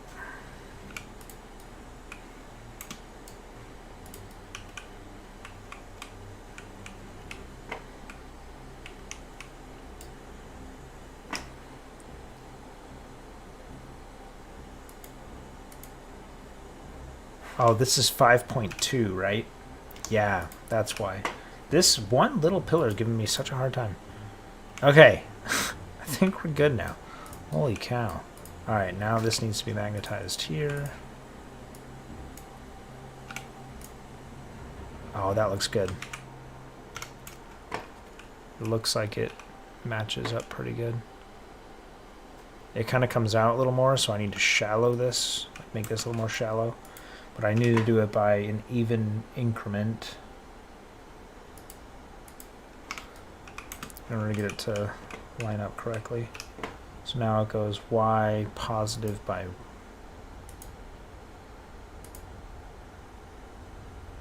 oh, not that, dummy. Just by 1. There we go. How does that look? Does that look pretty?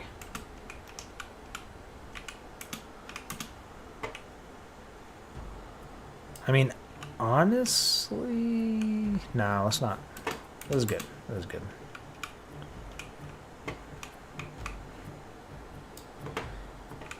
It still comes out too far.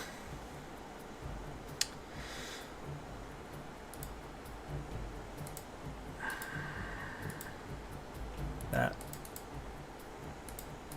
looks good. Now in one more again.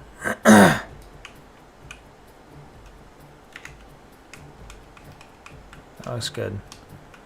Nice flat surface. Although I was dumb, ow, I did that before I got this bit lined up.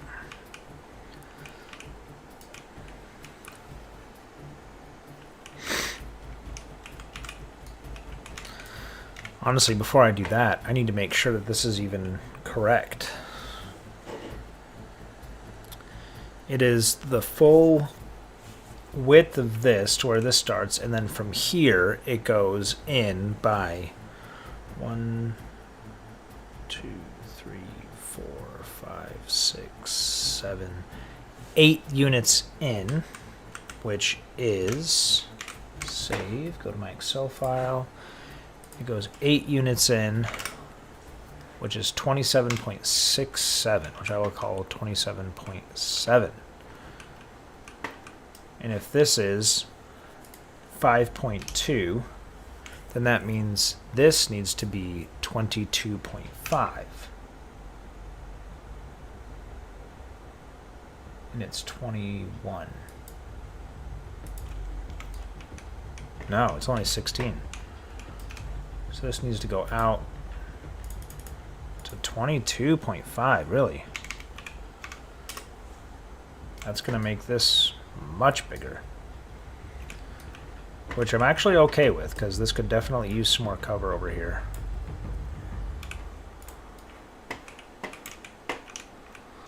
Yeah, that looks good. That looks like the right amount of cover.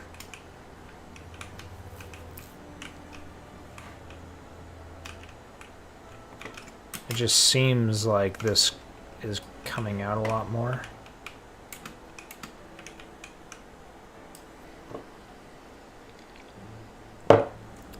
Are you able to get a wraith through there still? Yeah, for sure.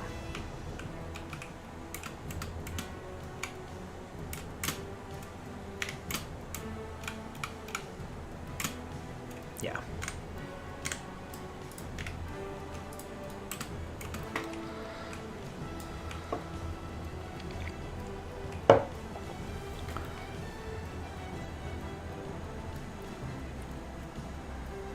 How easily does a wraith fit through right now?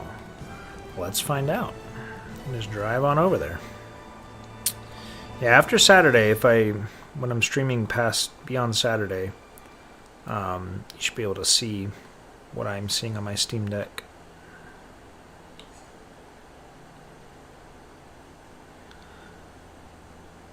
It's a tight fit for the Wraith, but honestly, the Wraith really shouldn't be coming over here.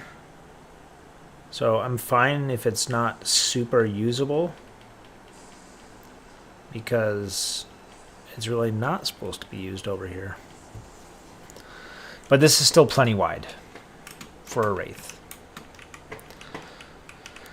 So yeah, this is what I was getting at. This needs...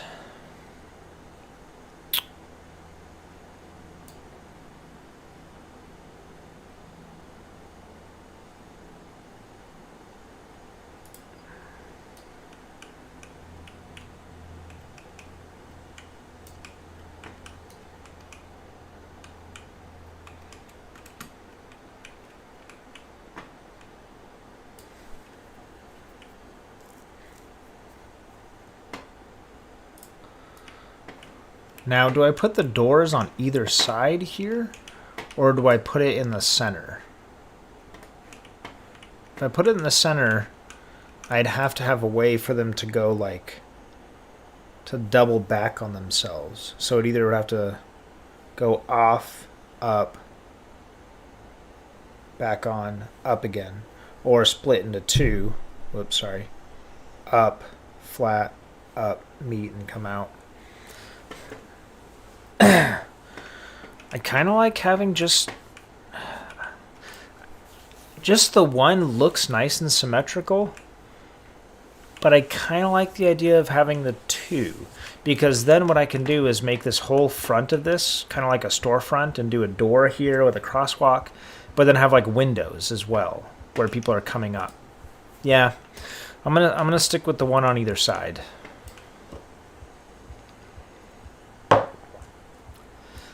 It would be nice to add a little bit of a hideaway in there, though. Not necessarily. That's where I could put the power weapon or ability, the grapple hook. Is I'll have this be a little cutout, and the grapple hook will be in there. Yeah, that'll be good. Oh my gosh, this is so much fun.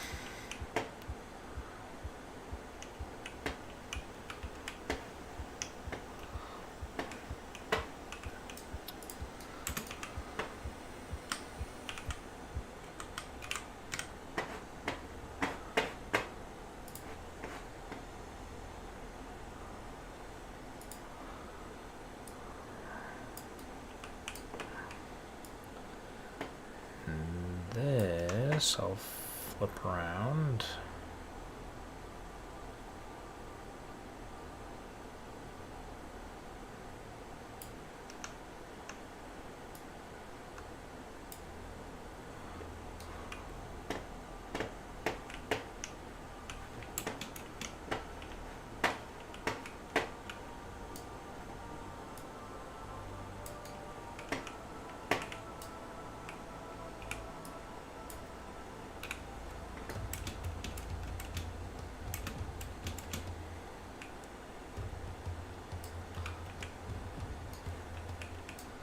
This looks like, if I had to guess,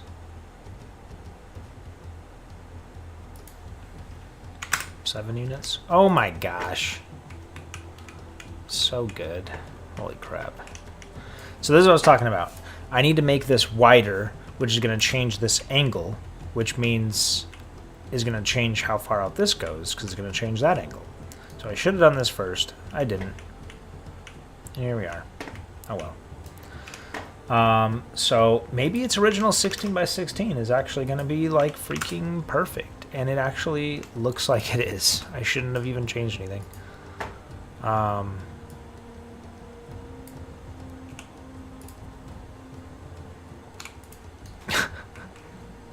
Yeah, it's basically perfect. It needs to be slightly bigger.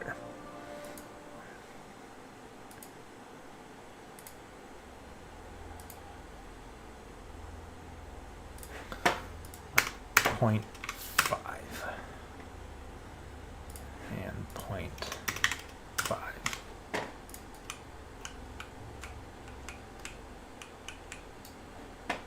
Didn't look like it took.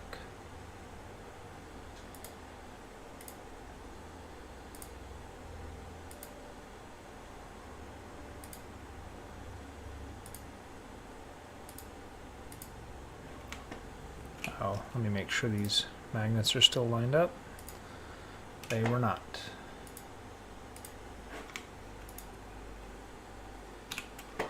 There we go. Ah, look at that. Just don't look too close.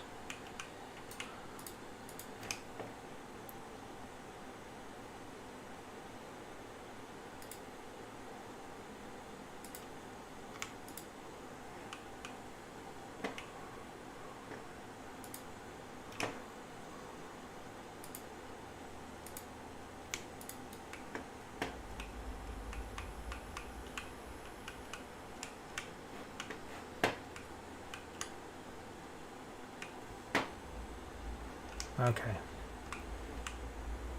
That honestly still looks pretty good. That looks better though. I don't think we really need to adjust the angle on that. I think it's good. Now I need to duplicate this. Bring it up.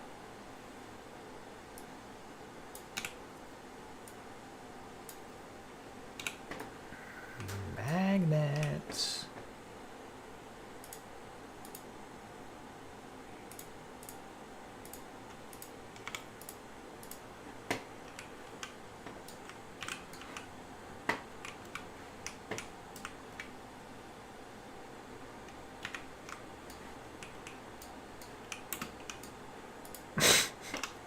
I accidentally hit like undo, and it does all kinds of wonky stuff when you do that. It's it's like a gamble when you hit the undo button. Like, is this going to undo what I just did, or is this going to like break something totally unrelated? It's like 50-50.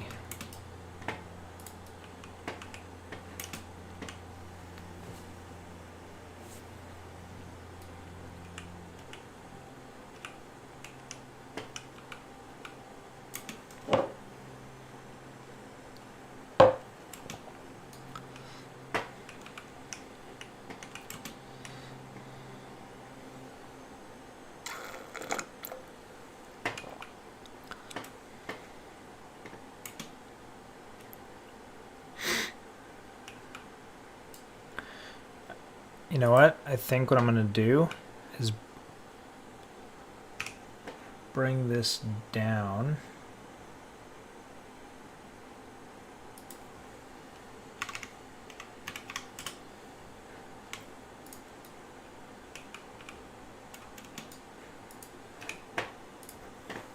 Six. 41.5. Nope. 6. 01.5, and then Z I will put at 60. And this will serve as kind of that thing I have, or rather 59.5.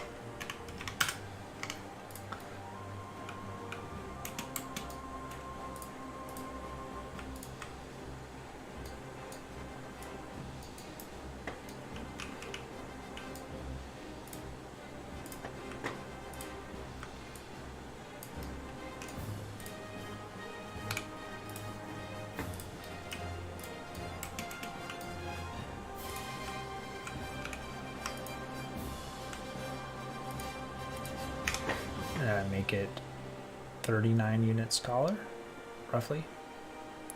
So 59 and 59. Yeah, none of this is here.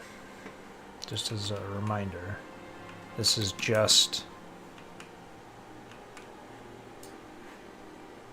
Oh no, it's the full. Oh yeah, 59.5.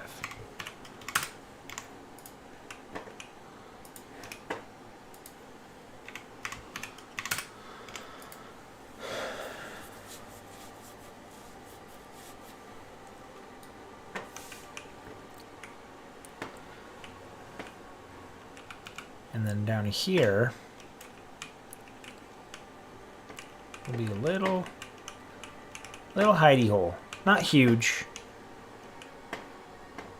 Actually pretty exposed. All things considered. This one doesn't actually really need to be like that, but because I think what I'll do is duplicate this. 45.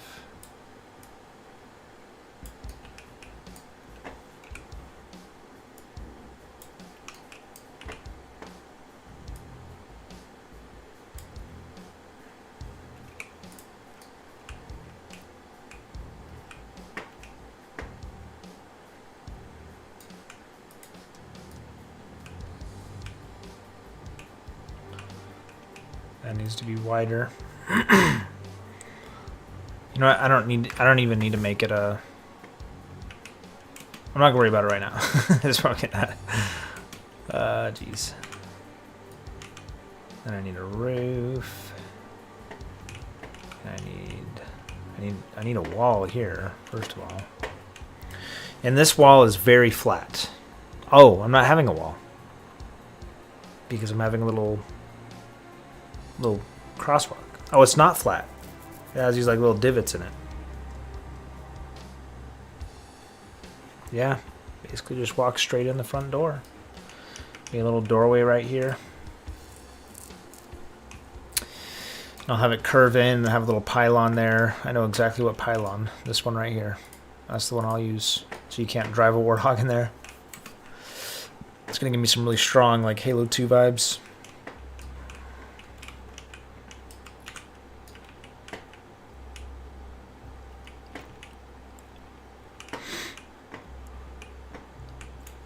Alright, now if I'm parameterizing this in my brain correctly, I should be able to not duplicate or not make these a single unit. Move them over here. Set their vertical height to 601.5, right? 601.5, yes.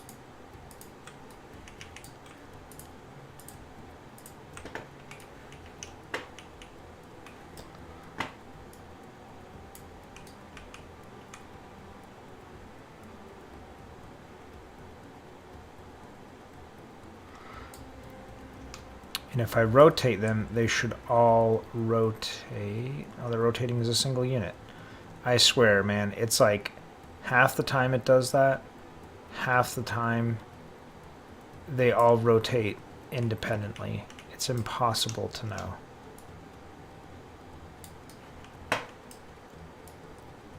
But that doesn't quite work, right? I mean, these two work. These need to be flipped. This needs to go over here. This needs to go over there. This is all sorts of cattywampus.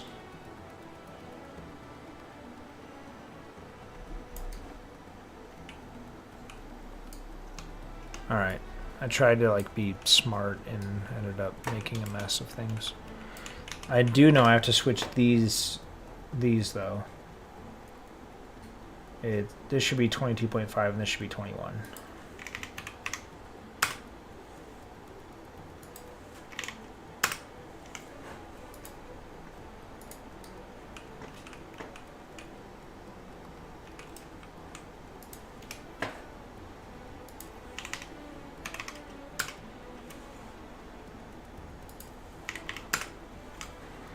Yeah, that's good.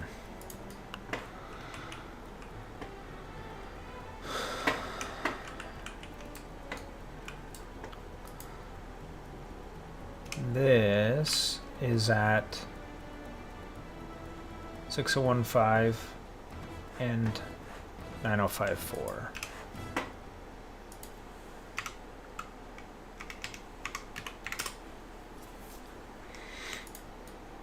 I have to make sure the that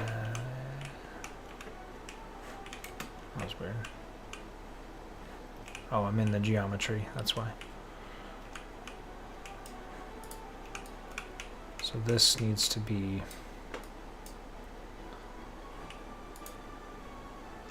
if this is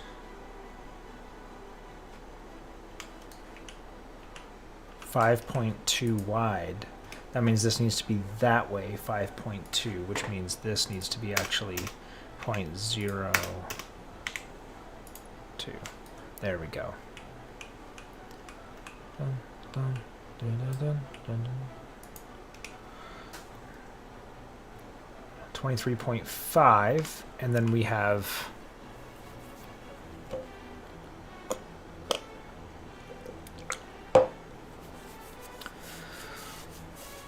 28 units.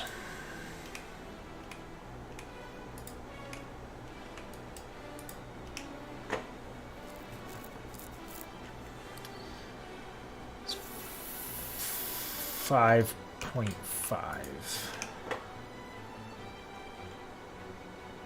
Oh no. 28.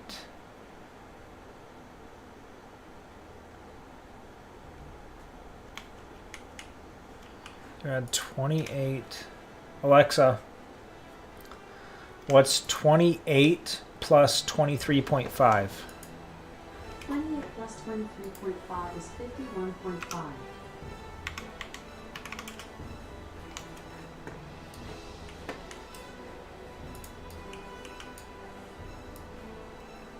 Yeah, that makes sense. I could have just lined it up with that, but I'm a dum-dum, and that's what dum-dums do.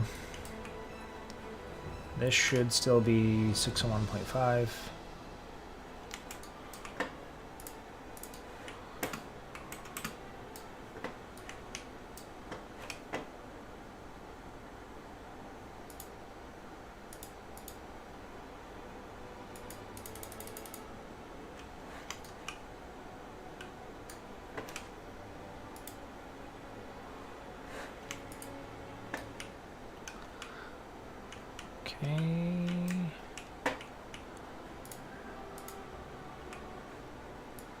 Move this guy into place.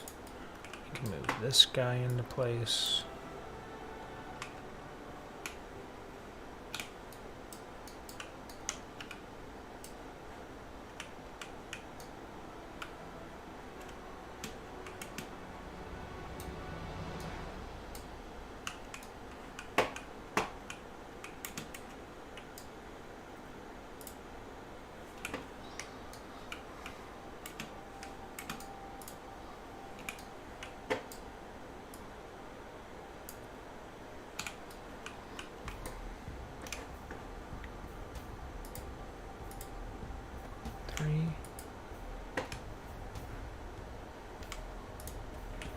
that's good.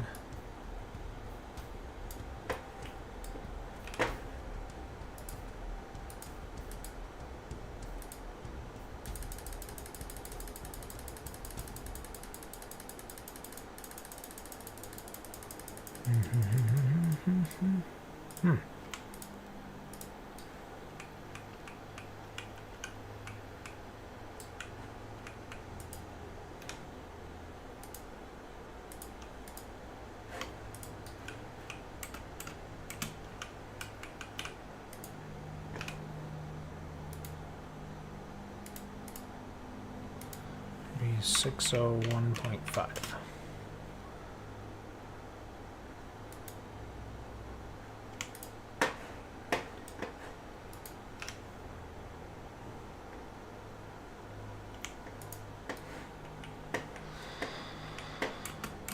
Not going to read too much into that.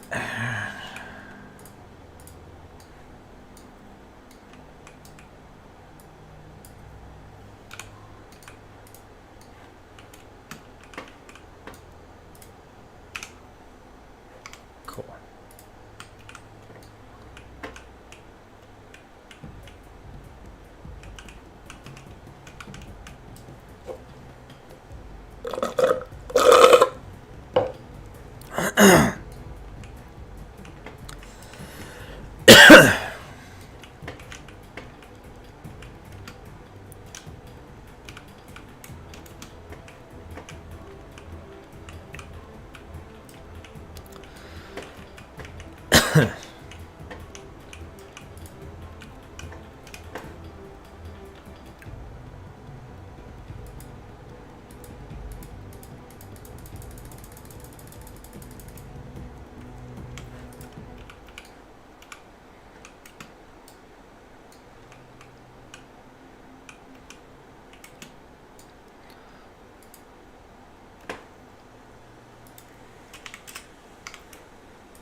This needs to be shorter, like 70.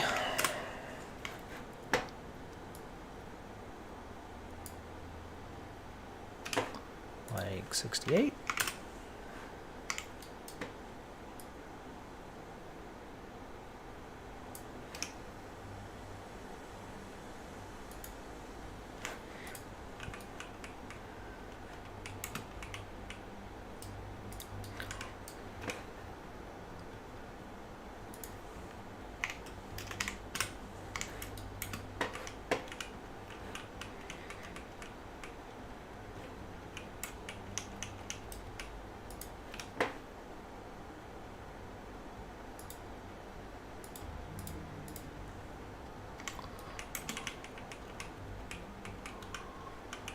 Alright, that looks good. And I can at least cover these holes by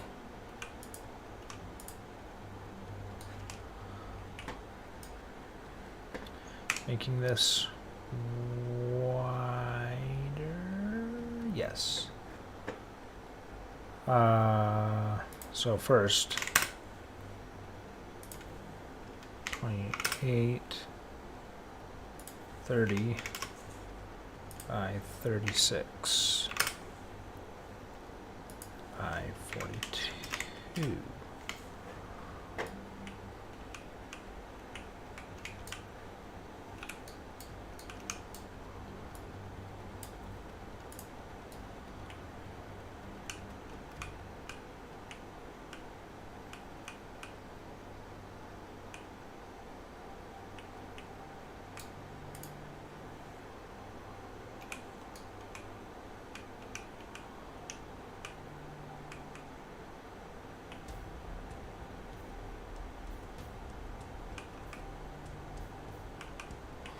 Why does this seem off?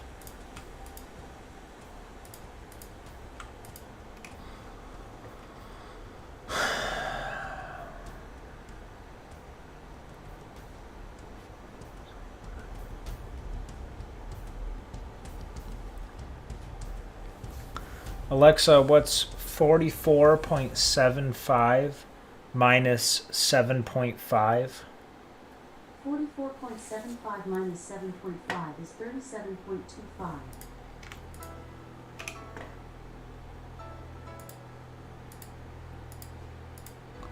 That's why.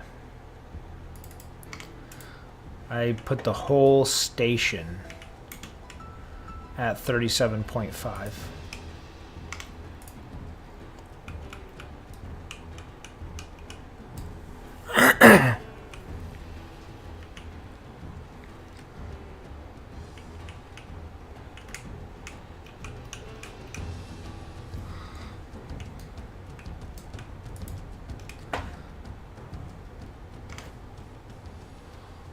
Which should be fine. Little gap there, no gap there. I mean, it really doesn't matter, right? If it's going to be...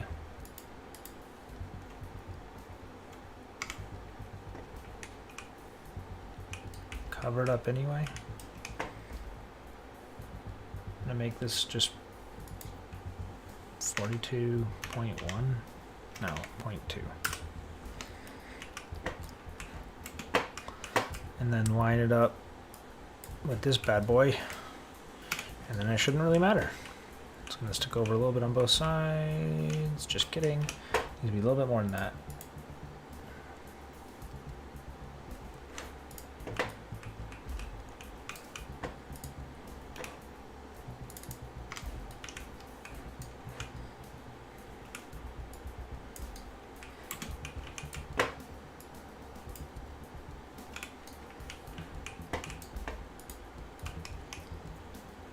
Alright, I'll have to deal with that X fighting, I guess.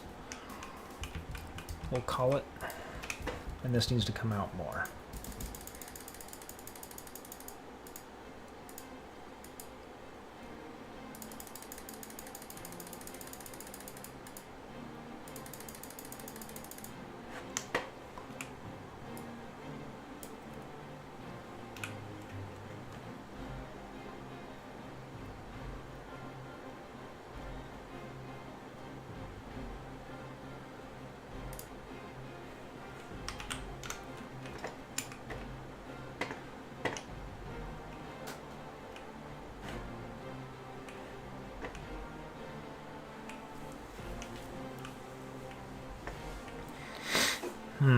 How should I transition this?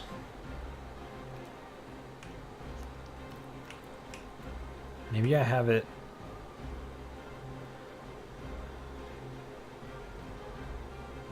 end with a little curb. I don't know.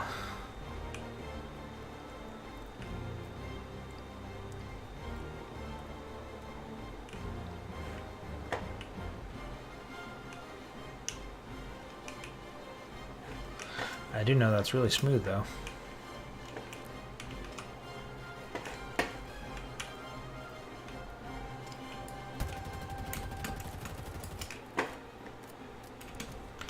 Can't easily jump up there anymore. You still can, that's just tricky. And there's a little platform on this side and a row of planters I'm going to put on either side.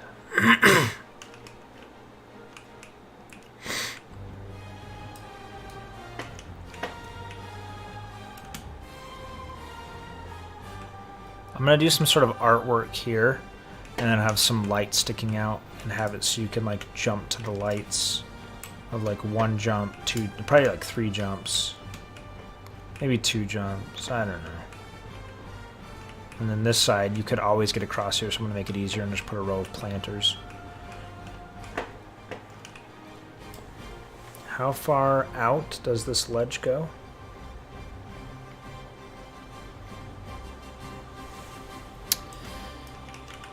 I'm going to have it go to this edge here. So I'm taking a couple creative liberties. This is supposed to be a straight corner, but I kind of liked the more diagonal look. It's just more pleasing to look at, you know?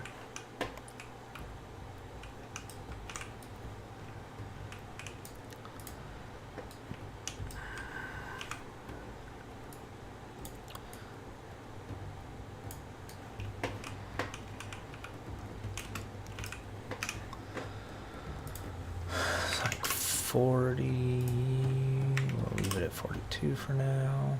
And then 30. No, it's way less than that. It's like 24. It's like 20.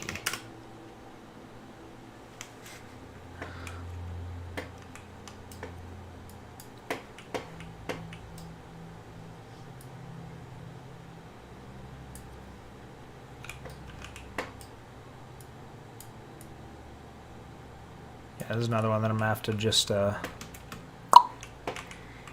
manhandle into place. Is the width okay though? Is the thing. Ooh, this lines up perfectly with the bottom of the, oh, that's wonky. Look at that.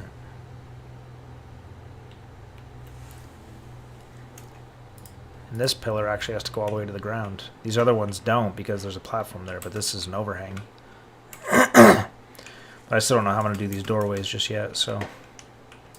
It will be roughly here, though. So is this... No, it's still not close enough to jump.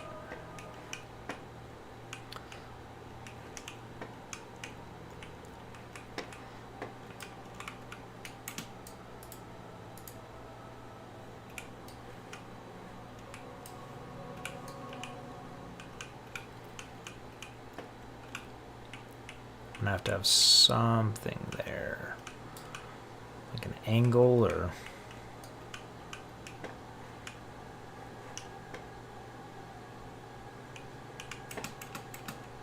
Maybe I just have it stick out.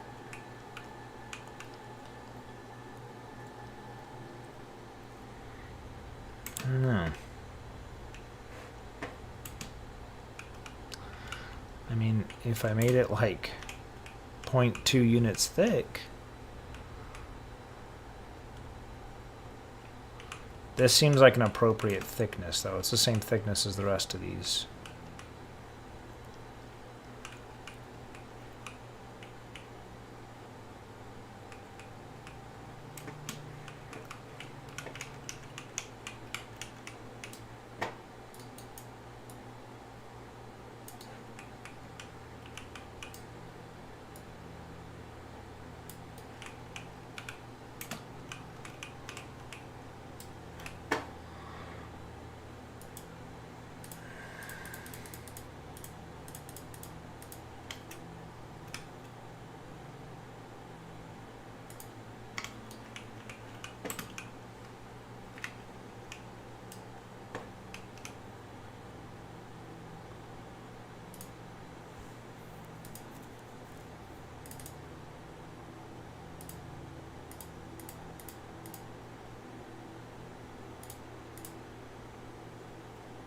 Yeah, Z fighting, that's a good sign.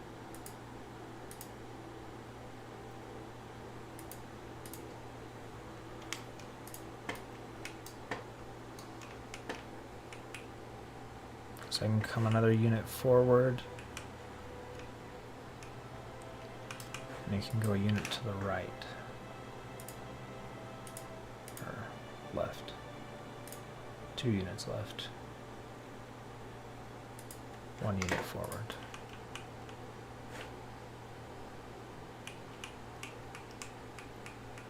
Perfect.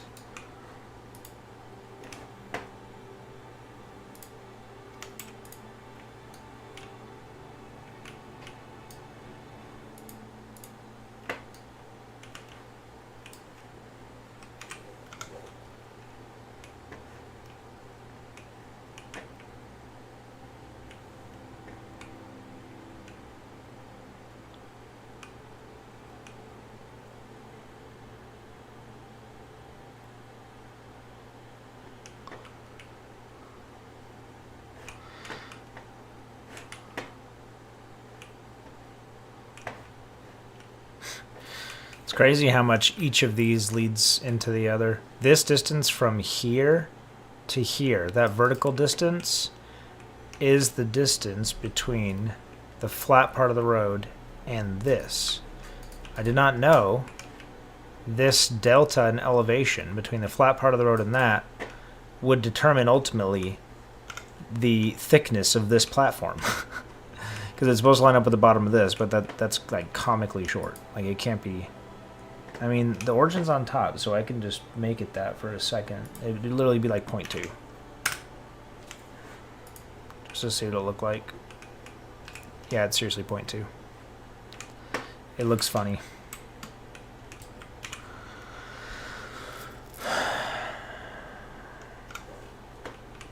I mean,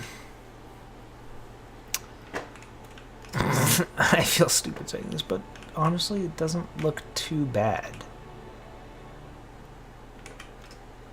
Like, it is comically thin, but if I put some like supports under it, you can kind of get a glimpse of some from the road. And I put some supports under it, it won't look as like precarious. Whatever, I'll leave it like that for now. Jeez, that's funny.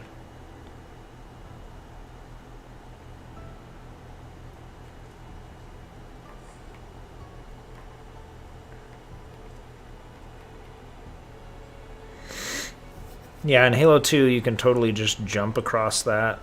Not even need to crouch jump. Like, it's a pretty easy jump to make.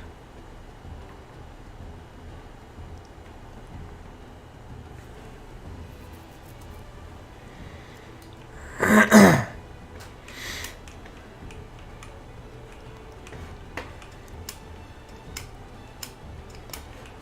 mean, it's coming together, guys. Like, it's actually looking like something now. Like I said, I'll have like just one big piece of geometry that will serve as the building that this is coming off of. Oh, I also need to... Wait, where is that piece? Where's the piece supposed to be here? Let's save real quick. Move this out of the way. Move this out of the way. Did I not select it? Maybe I didn't select it. Or it would be...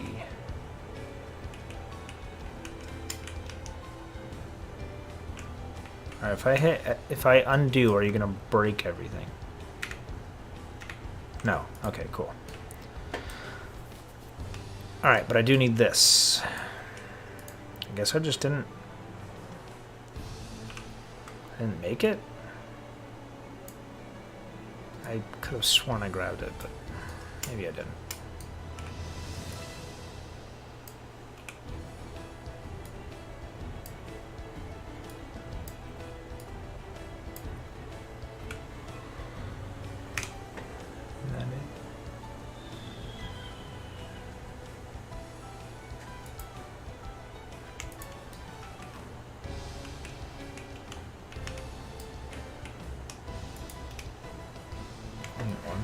Okay.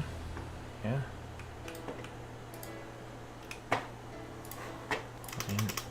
1.5.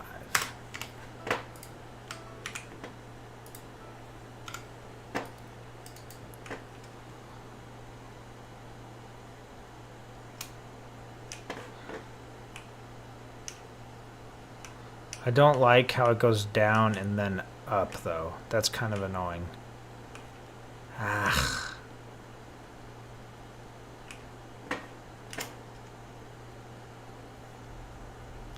I really can't do much about it, though. I could... No. No.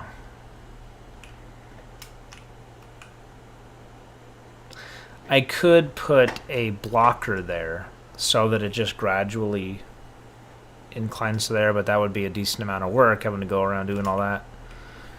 When I could have just made the road a little wider and made these wider and stick up more. That's how it is in the original. I don't know why I wanted to do it this way. It's just a perfectly flat road and then curves up. These go down and then up, which do look a little bit more like gutters, which I think is the intention. But functionally, it does cause a couple problems. It's going to be fun to design a couple of like ticket machines in here.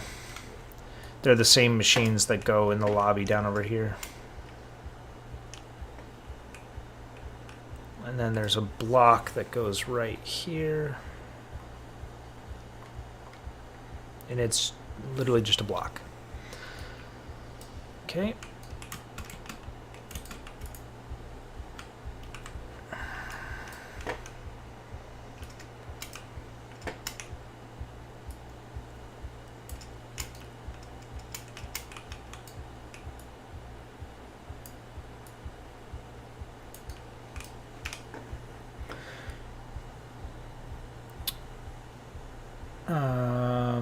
We'll just call it 40. We'll call it 30 for now. And 30.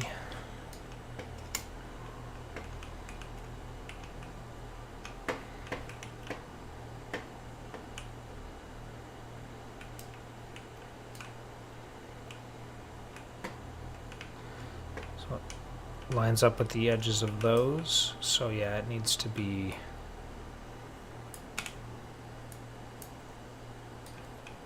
What the...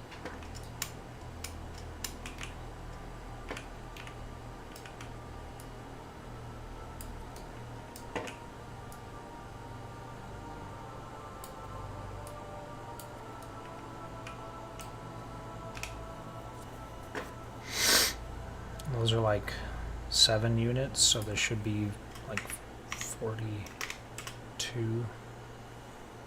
Whoops.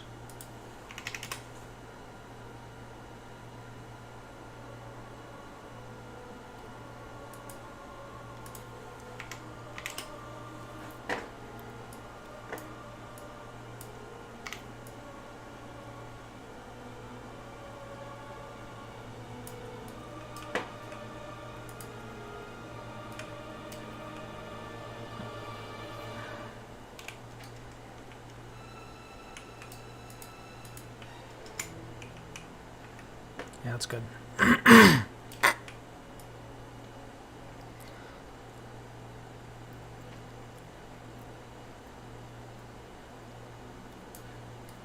I guess these didn't need to go up so high.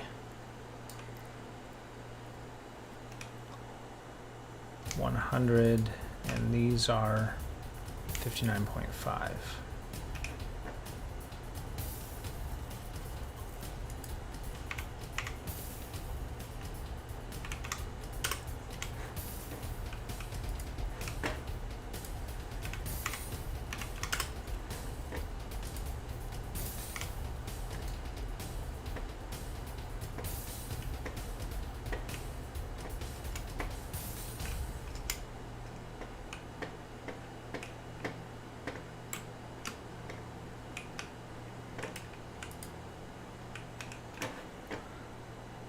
And then we'll go 24. No, 30. There.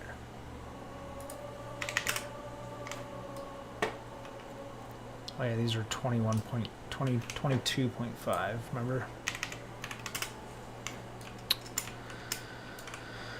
Turn on magnets, move this bad boy down. And that just needs to be 42, 40, 40.5. There it is. Okay, so that covers everything except there's going to be a little lip right here, which I'm going to fill with kind of a trapezoid piece. It is flat here.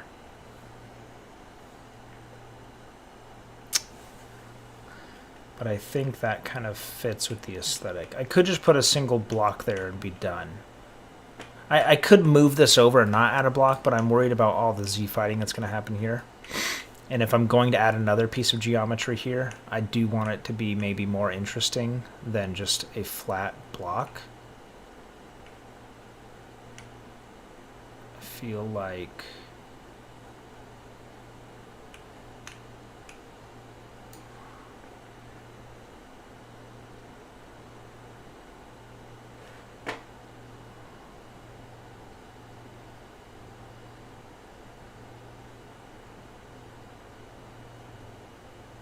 Yeah, floor,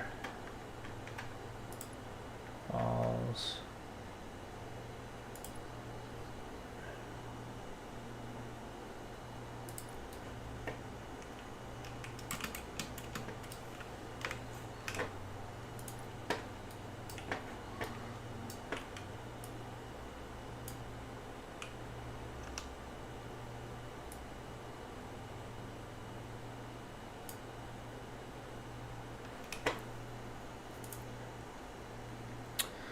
We'll go 2 by 4 by 4, so it's a little easier to work with.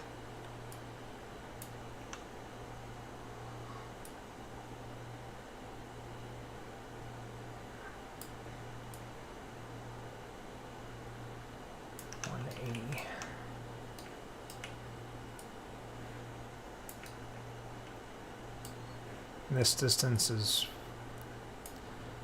5.2, and the height on this, I don't know. It's pretty close to whatever this is.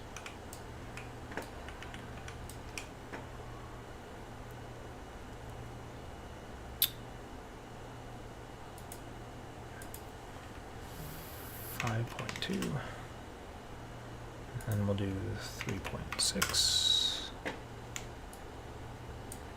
No, it's like 3.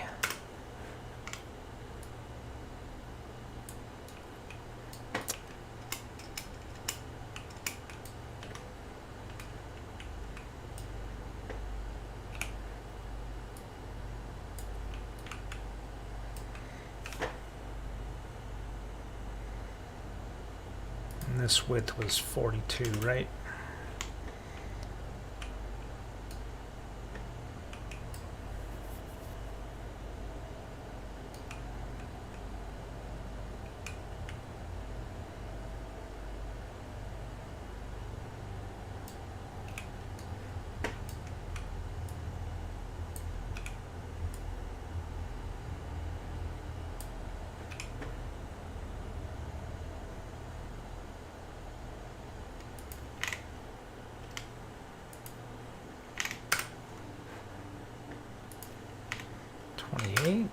How wide is this thing? Like, I have no idea now. And then, yeah, we can raise these up, Josh Groban style, as high as we need them.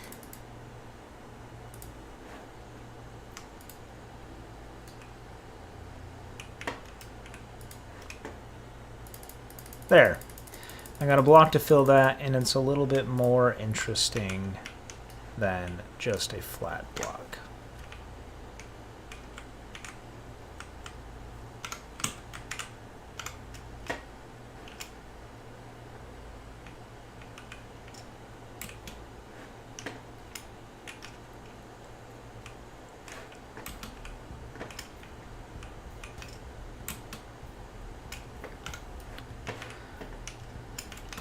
And then there's also a little piece that goes slanted from there to there, but I don't know exactly what I'm going to do in this section just yet with the door.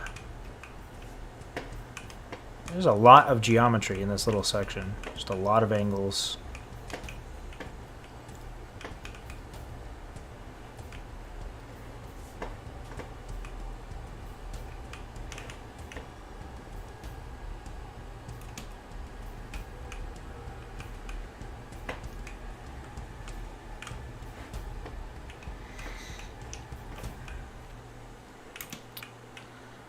Last thing I want to do tonight.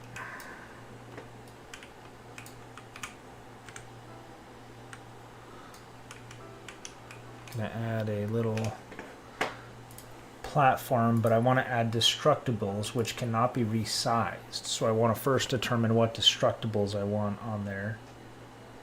Accents, destructibles, multiplayer.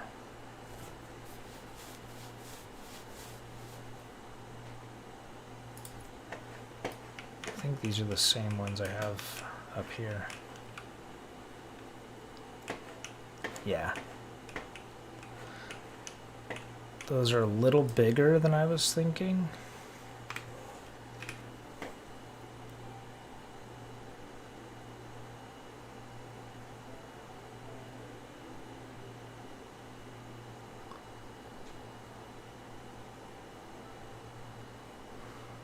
Oh, here we go. Here we go. Those little plants. That's exactly what I was thinking.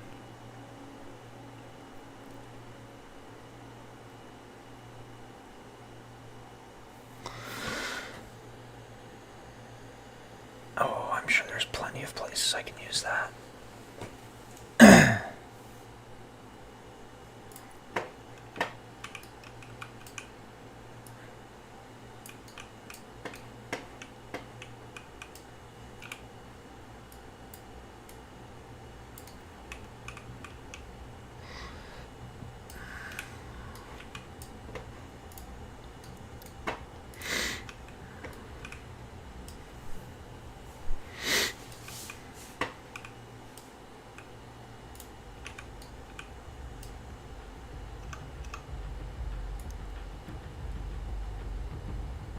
Well, I can resize it, but it looks very wonky when the lattice work isn't completely lined up.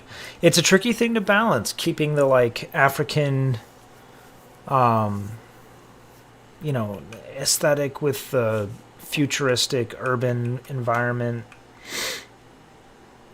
That's why Halo 2 specifically just felt so unique, because it just really nailed that unique look.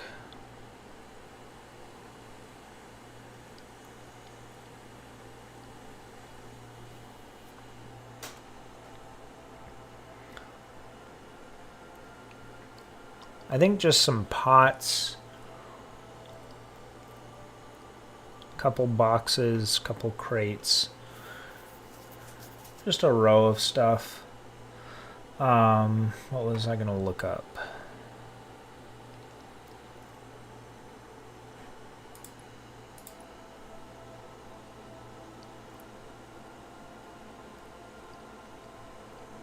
Oh, I was gonna look up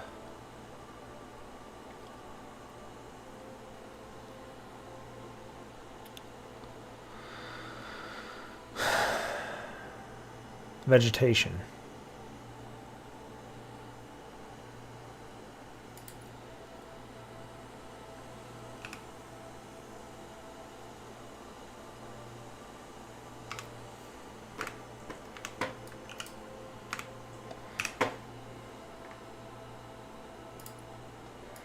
Biomes. Bushes.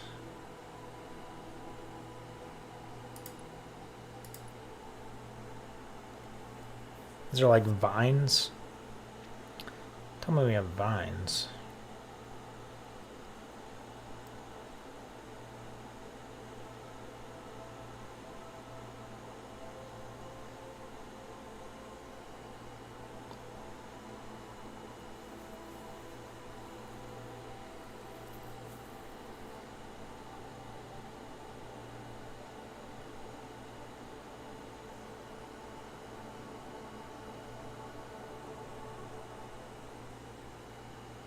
Really? Bushes, flora, rocks, stumps. No vines? I feel like vines are pretty important.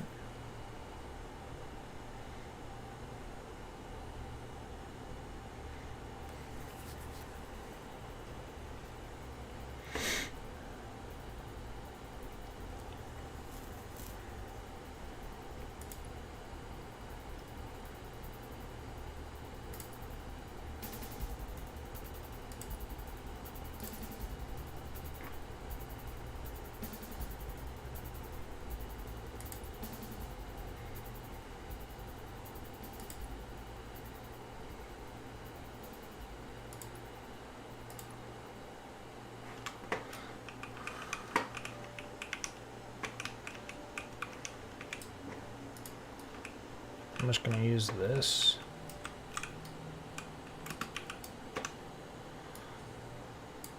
It already looks like a little mantle, you know, a little shelf.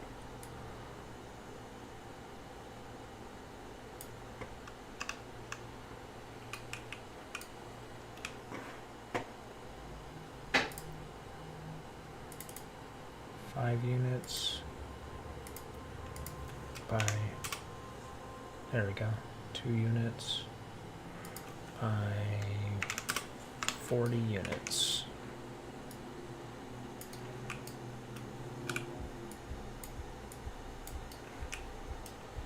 This piece probably too big. Do you? No, I can do it. Cool.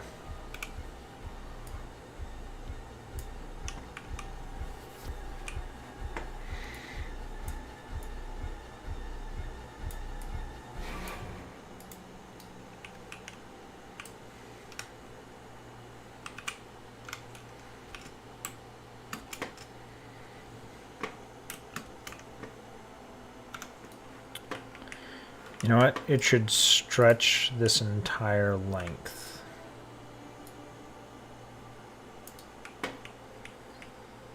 Yeah.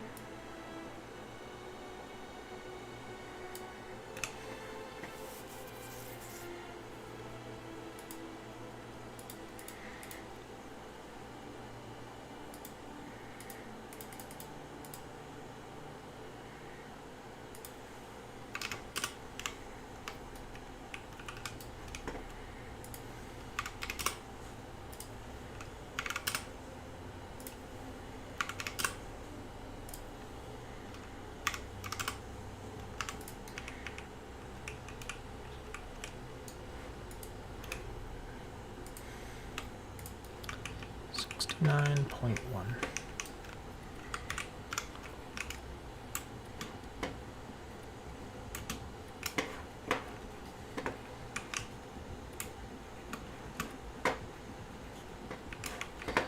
I like that.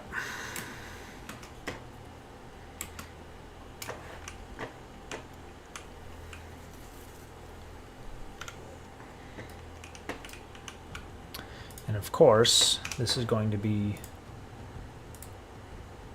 Mombasa wood.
Why is the default color?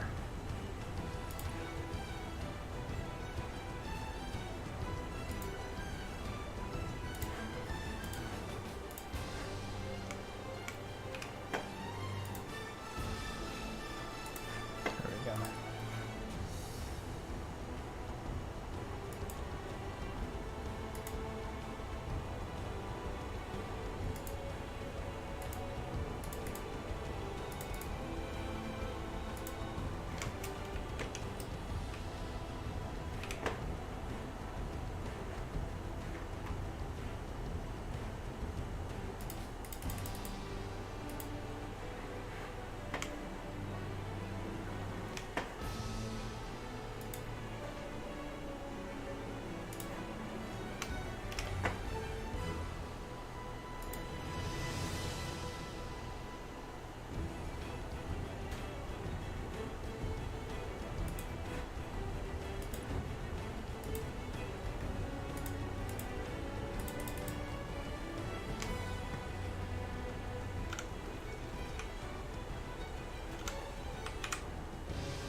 Looks pretty good. Got some nice reflections on there.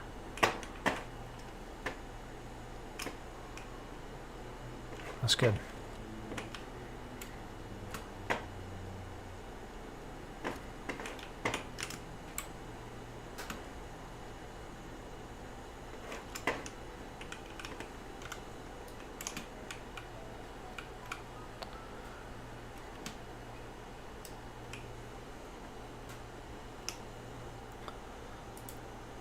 And we need to add some destructibles.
There's a couple little plants we're gonna put in here, right?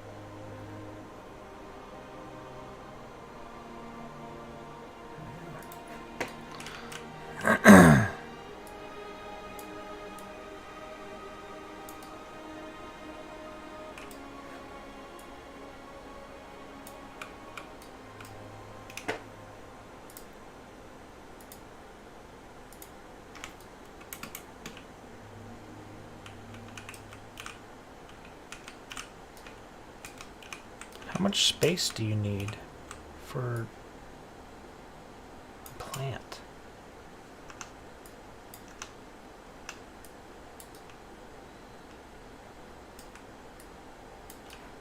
Ugh, these controls, man, I'm telling you.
Forget small potted plants need like 300 feet of room.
Alright, I'm just gonna run through it real quick.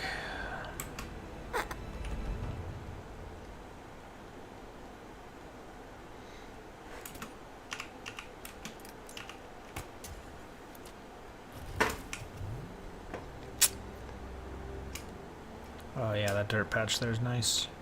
Oh my gosh. It's crazy how much just some simple shapes can really make a map feel so different.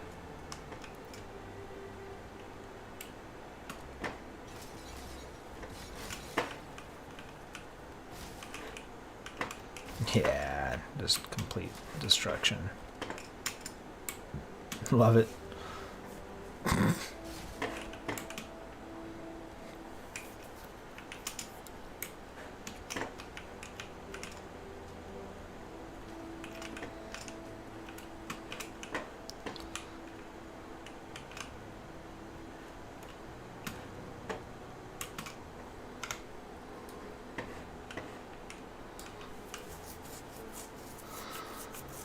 Alright, yep, I gotta call it. It's late. Oh my god, I could literally do this indefinitely. Like, the limit does not exist. I have not checked comments in a while.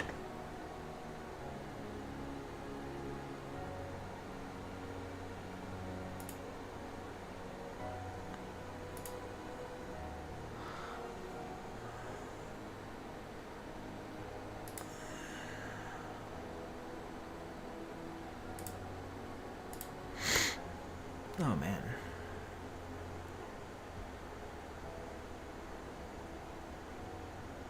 Sorry, I did not think anyone would still be watching.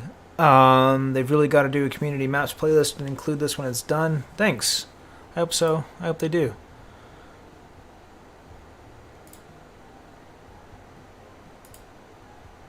Got a lot of spam in here I need to get rid of.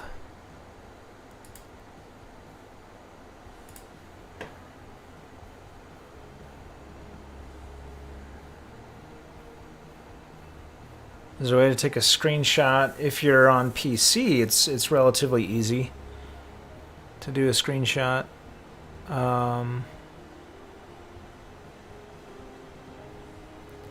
You're also forging a classic map, Turf. Oh my gosh, I love Turf. Turf's really good. I've seen a couple Turf remakes coming out. Some are really detailed. Series X, okay. Yeah, you take a screenshot. You just tap the share button. If you're on a Series X, or if you want, you can hold it and record a clip. Well, I apologize for those. I didn't answer your questions in a timely manner. I didn't realize anyone was still commenting. But yeah, thanks for tuning in. We made some good progress today. Got that cover in for the entrance to the terminal. That was really important. We got some more detail work to do. More destructibles to add. I need to create those ticket machines to put on either side of that entrance, then also in the lobby. I don't want to get too caught up on the details just yet. How can I send you a clip? You can friend me on Xbox Live. That's probably the easiest way to do it if you're on Xbox. FoxyPapaSmurf is my tag. Send it to me. I can check it out on my phone. Yeah, happy to take a look at it. Thank you all for joining. Appreciate it. Like I said, after Saturday, I should be able to show my Steam Deck screen as well. This is what I'm using for reference as I'm forging. So I should be able to superimpose my screen on that. So, yeah. Okay. Thanks for tuning in, and I will catch you guys in the next one.